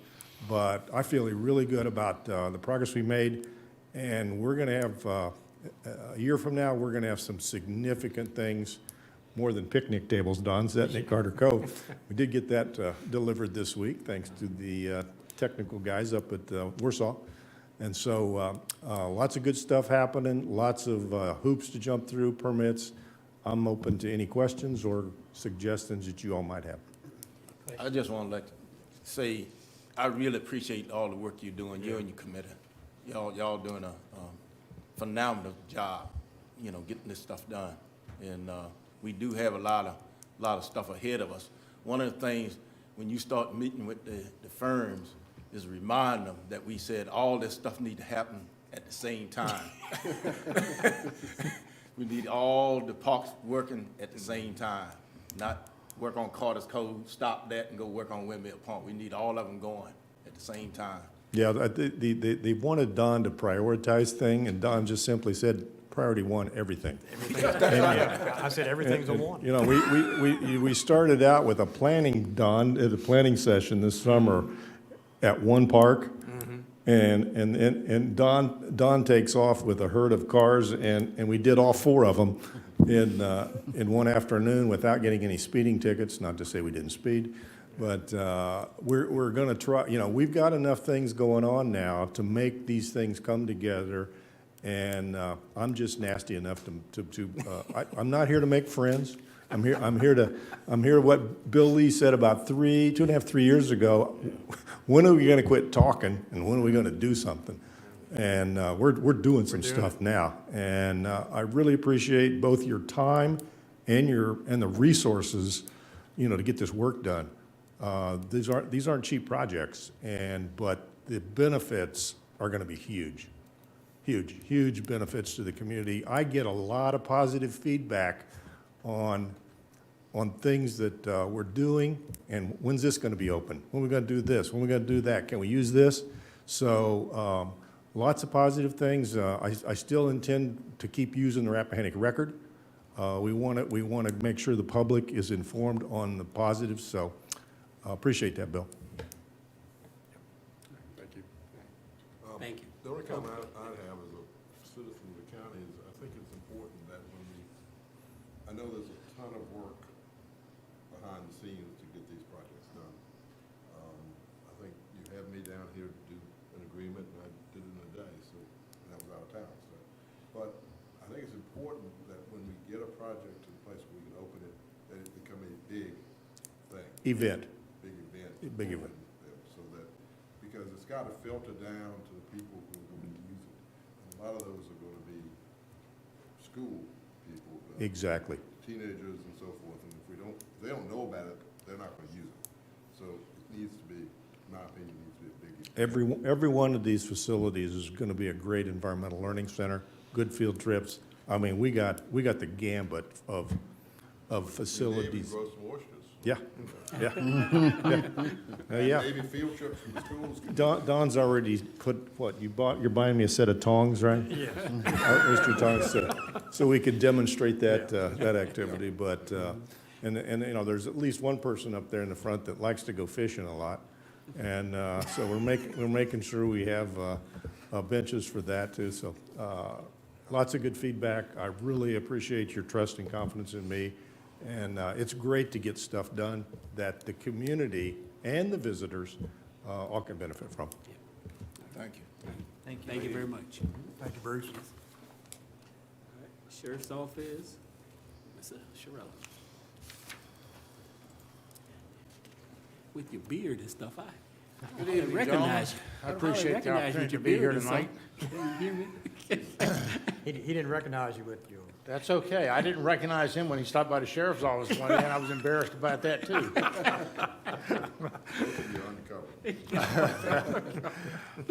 Bill Lee, I'll never forget, though. I've known Bill for years. So. A year ago, the board agreed to go in partnership with the town of Whitestone and Kilmarnock for a $310,000 records management system for law enforcement for the three agencies. So I'm just here to give you a situation report on that project. Thanks first for supporting the project. And I have a lot of thanks, excuse me, to those from the sheriff's office, excuse me, who worked on what I call the dark side of the moon. To make that happen. In the first place, the towns have reimbursed the county their fair share of the cost of the project. So that reduced the county share from to about $276,000 from a total of $310,000. That amount of money pays for the system for the first full year. We went live on January the 10th, so we're good for a first full year. And Sheriff McCraney has for his budget request the annual cost for maintaining the system, even though there's a built-in inflation factor in the contract over the life of the contract. And in spite of that, the new system will cost approximately $17,000 less per year than the old system. We conducted staff training for the 2 weeks from December 12th through the 22nd. On various parts of the system, and that also brought in those officers from the two towns so they could learn their portion of the system as well. On the administrator's side, everything needed to be done. Beginning at midnight on January the 8th, although the previous system was operational, I directed that they shut that system off, that it not be used, so that all data conversion could take place in a timely manner. Everything would be closed out, and we wouldn't miss any data when we got to actual data conversion being completed. January 10th, Central Square, the new vendor, had staff on site for 3 days to help with hands-on transition and operations as we went live. The first order of business was to backload the data for the 32 hours that everything was handwritten, and fortunately there wasn't a lot of there weren't a lot of emergency calls from citizens of any type during that time period. And once that was done, or as that was being done, jail staff went in and backloaded all the information about the inmates then within the jail operations itself. On January 11th, we found, through my fault in reviewing the original contract, the E911 anti-alley mapping portion was not included in the contract. The initial response from Verizon Telephone to get that happen was a delay of several days at a cost of $7,000. Because, excuse me, because the Central Square staff expert, he actually developed a workaround that was done on site at a cost of $200.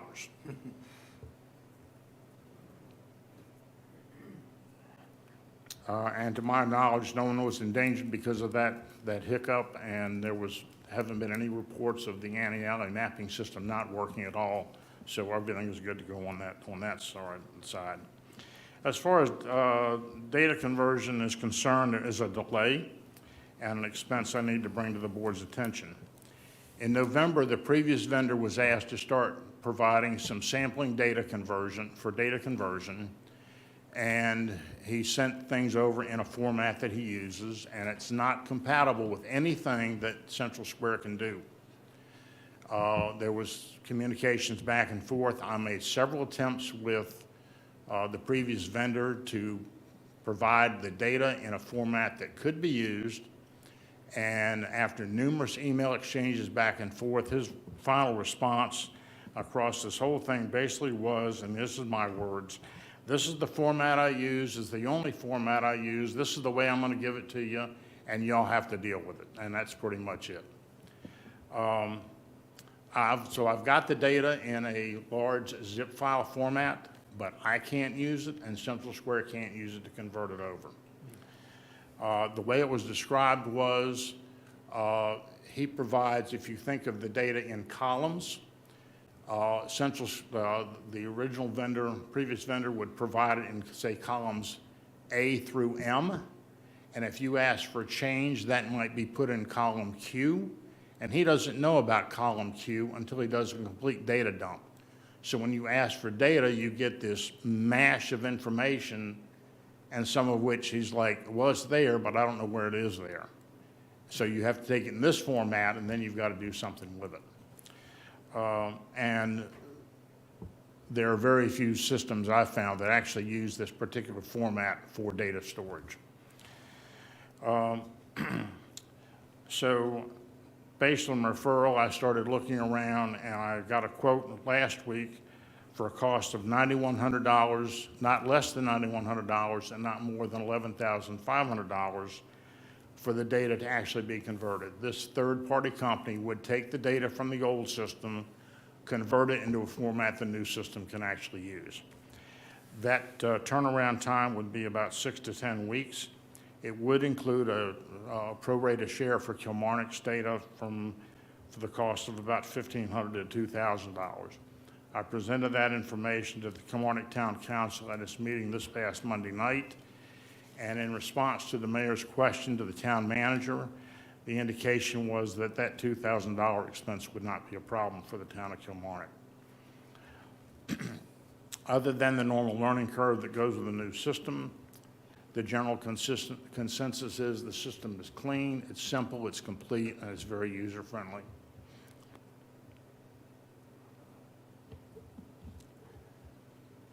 Back in 1996, when I first obtained grant funding to automate the sheriff's office, I spoke to the Whitestone Town Council and described the computer network as a baby that never grows up, and I stand by that.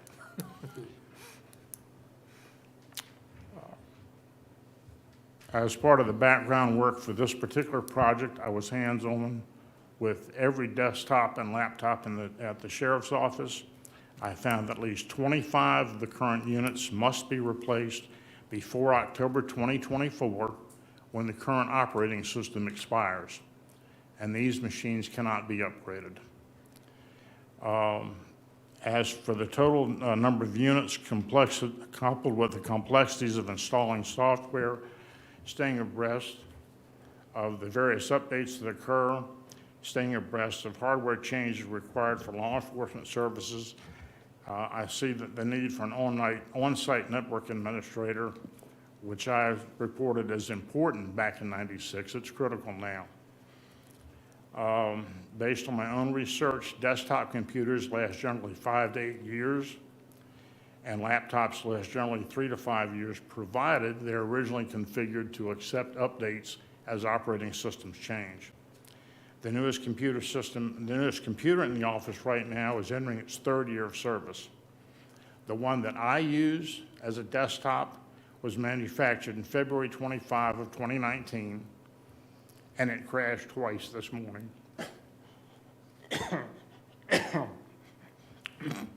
Pardon me. I expect that having a network administrator on site at the sheriff's office would also help better with planning for future hardware upgrades as we go through this operation in total. Also approved last year as a side project, clean up the computer operations room at the sheriff's office.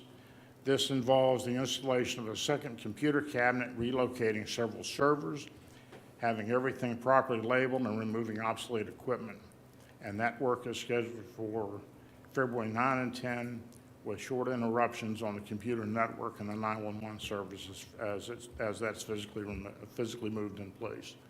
So that's the status right now. The sheriff has information, as I said, for his upcoming budget requests and things, and we are working on getting information on costs for upgrading hardware in the system as part of the next part of the budget operations. Anybody have any questions?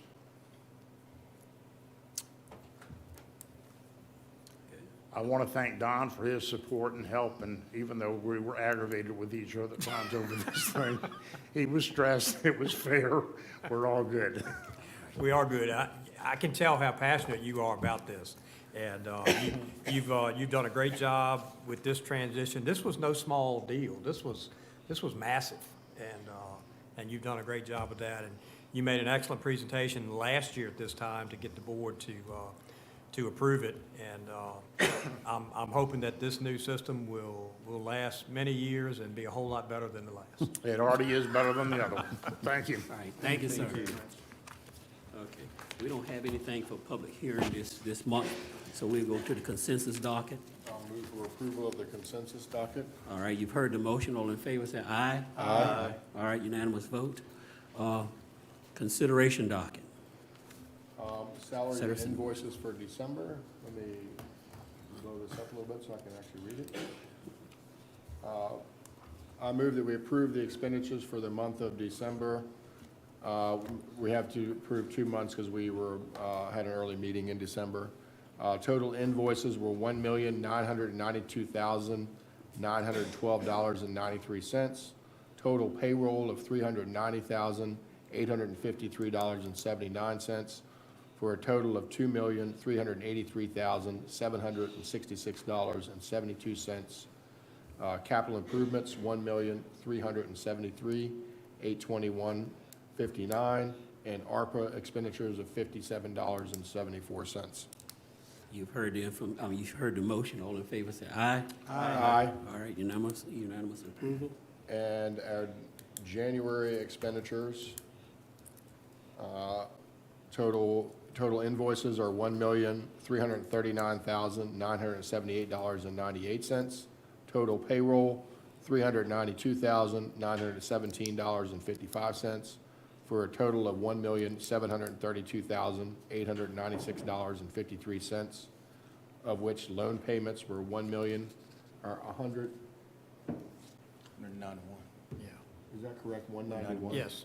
$191,816.25. Capital improvements, $535,868.88 and total ARPA expenditures, $57.74. All right, you've heard the motion. All in favor, say aye. Aye. Unanimous approval. All right, request for pump and haul. Mr. Farrell? Good evening, Mr. Chairman, members of the board. What I have before you tonight is a request for a pump and haul for septic disposal by Todd Patterson for Yankee Point Marina. It's on a 1.30 acre parcel described as tax map number 2618. This property is zoned M1 Industrial Limited and is located off Yankee Point Road on Virginia State Highway 610, Oak Hill Road in District 1. A permanent pump and haul agreement and general permit was issued to Lancaster County Board of Supervisors on August 24, 2007, which allows the county to grant permission to certain parcels to use permanent pump and haul as their means of sewage disposal. Previous approvals by the Board of Supervisors have required a $1,000 bond and a 3-year renewals to guarantee performance of this arrangement. I also have Mr. Patterson here if you have any questions for him. In your packet, is a statement from him with a diagram of his situation now. Gentlemen, you have any questions? Oh, no. All right, that's good. All right. I entertain a motion. I make a motion that we approve this request for pump and haul for Yankee Point Marina as presented. All right, you heard the motion. All in favor, say aye. Aye. Unanimous approval? Thank you. Okay. Request approval of architectural services and master planning. Mr. Gill? Mr. Chairman, I think it was back in October of '22, you all approved individual project proposals from the engineering firm that you selected through your RFP process. That was Bay Design Group.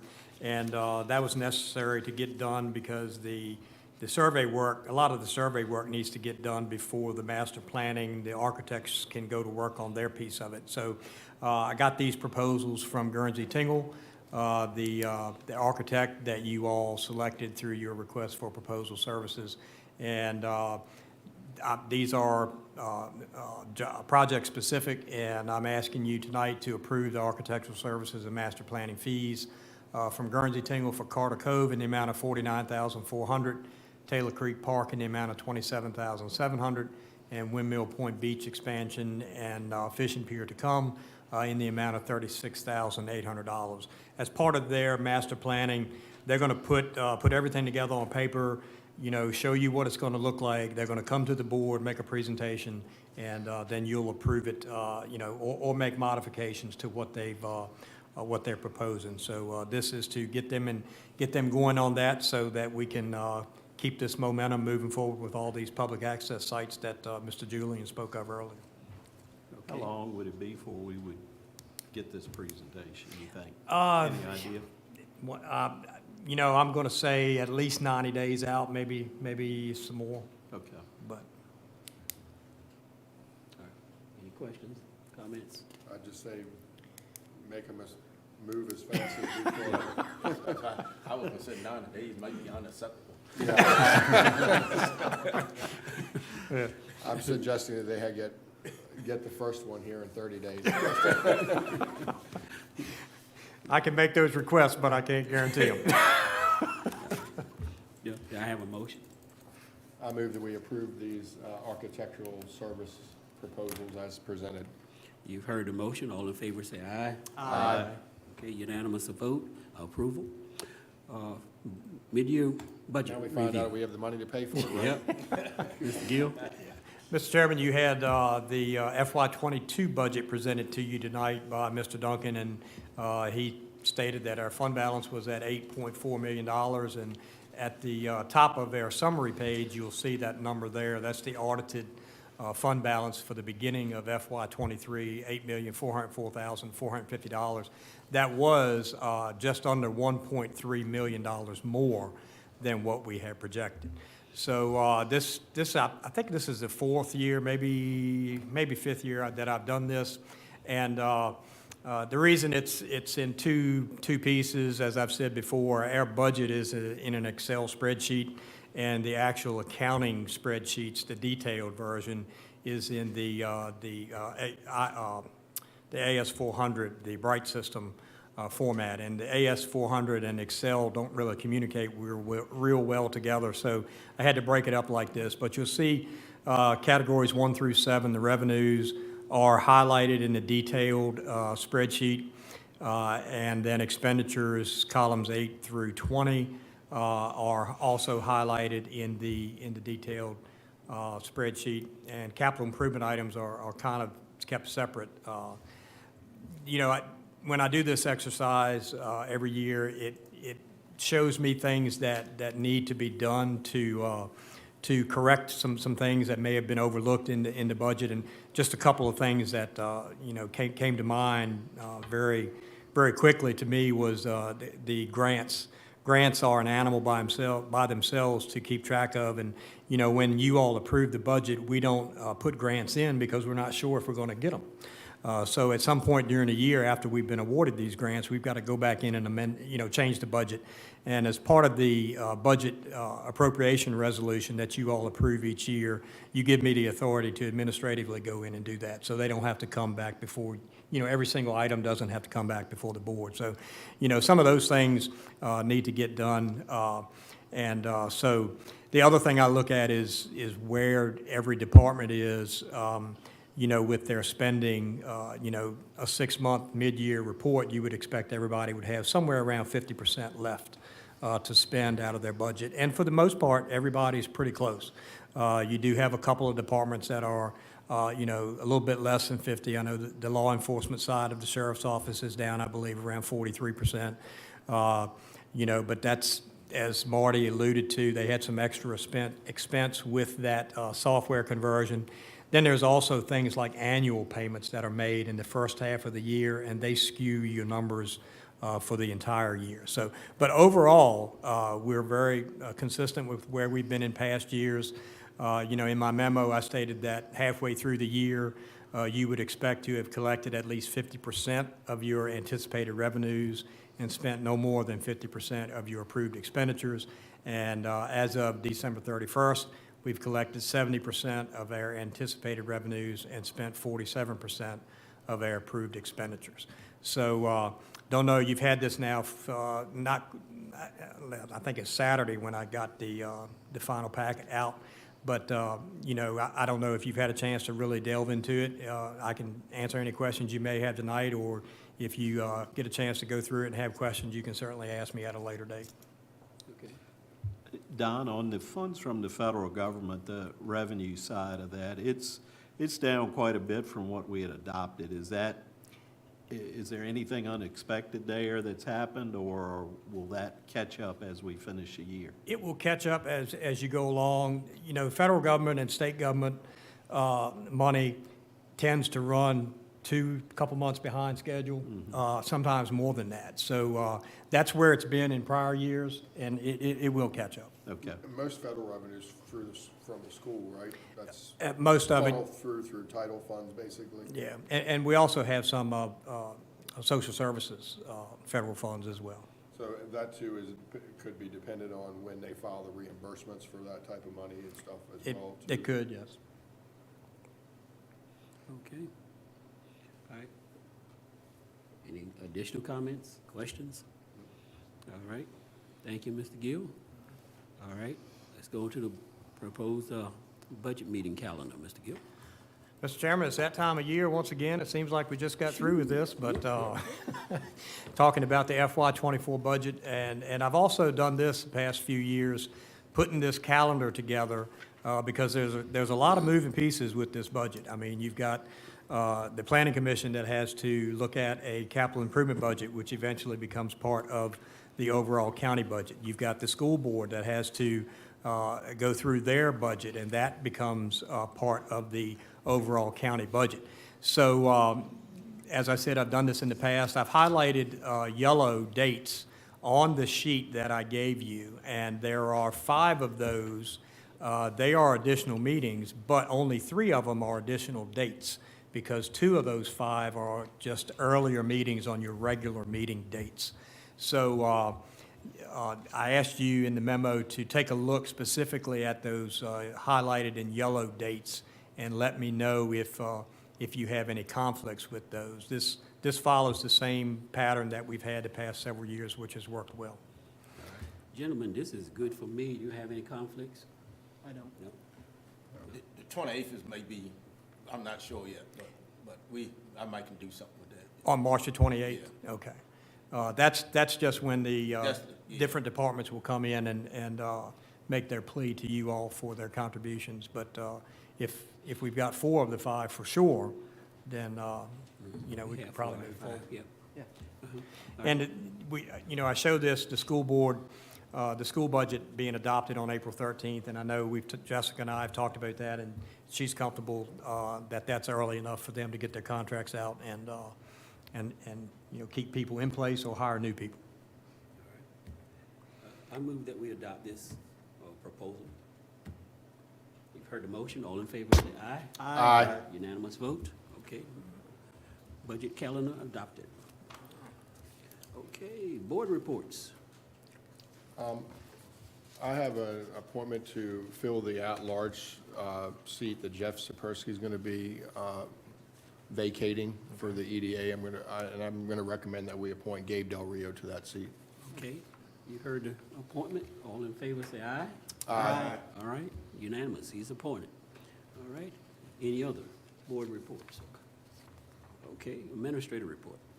Kind of caught me off guard here now. The only thing I can say, I know this time of year also, board members have to turn in their conflict of interest statements, and that's for all of the boards and commissions that meet.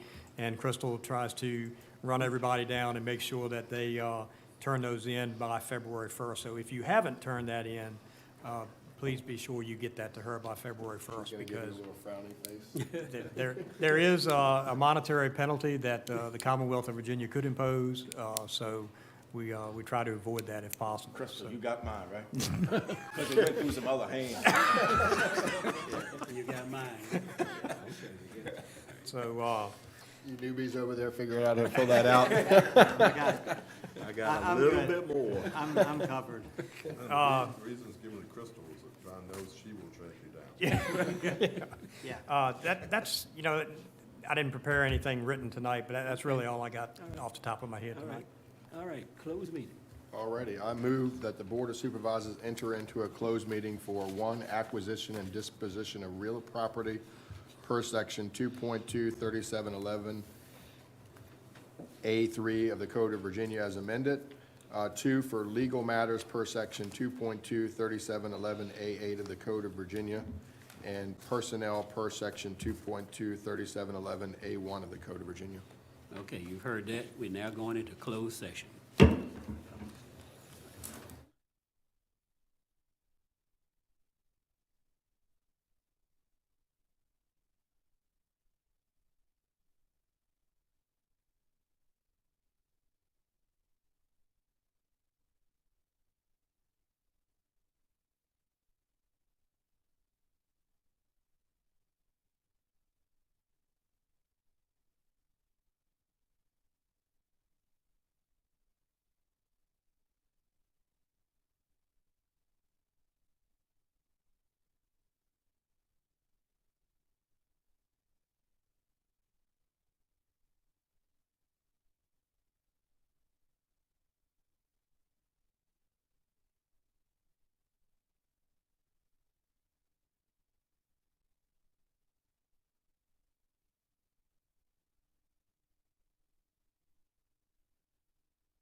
I move that the Langston County Board of Supervisors adopt the following certification resolution.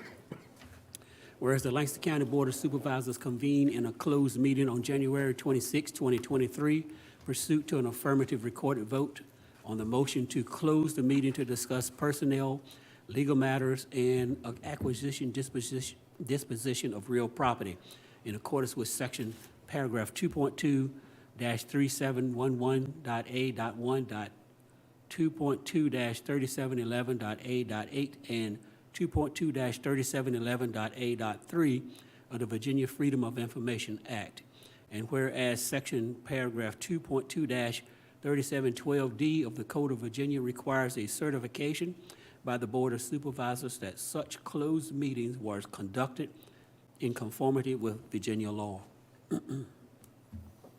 Now, therefore, be it resolved that the Lancaster County Board of Supervisors hereby certifies that, to the best of each member's knowledge, number one, only public business matters lawfully exempted from open meeting requirements under the Virginia Freedom of Information Act were heard, discussed, or considered in a closed meeting to which this certification applies.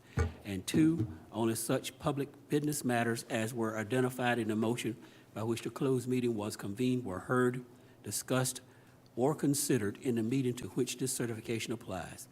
Before a vote is taken on this resolution, is there any member who believes that there was a departure from the requirements of number one and number two above? If so, identify yourself and state the substance of the matter and why, in your judgment, it was a departure. Hear no statement, I call the question. Mr. Bellows? I certify. Mr. Lee? I certify. Mr. Geezy? I certify. Mr. Smith? I certify. And Palin, I certify. This certification resolution is adopted.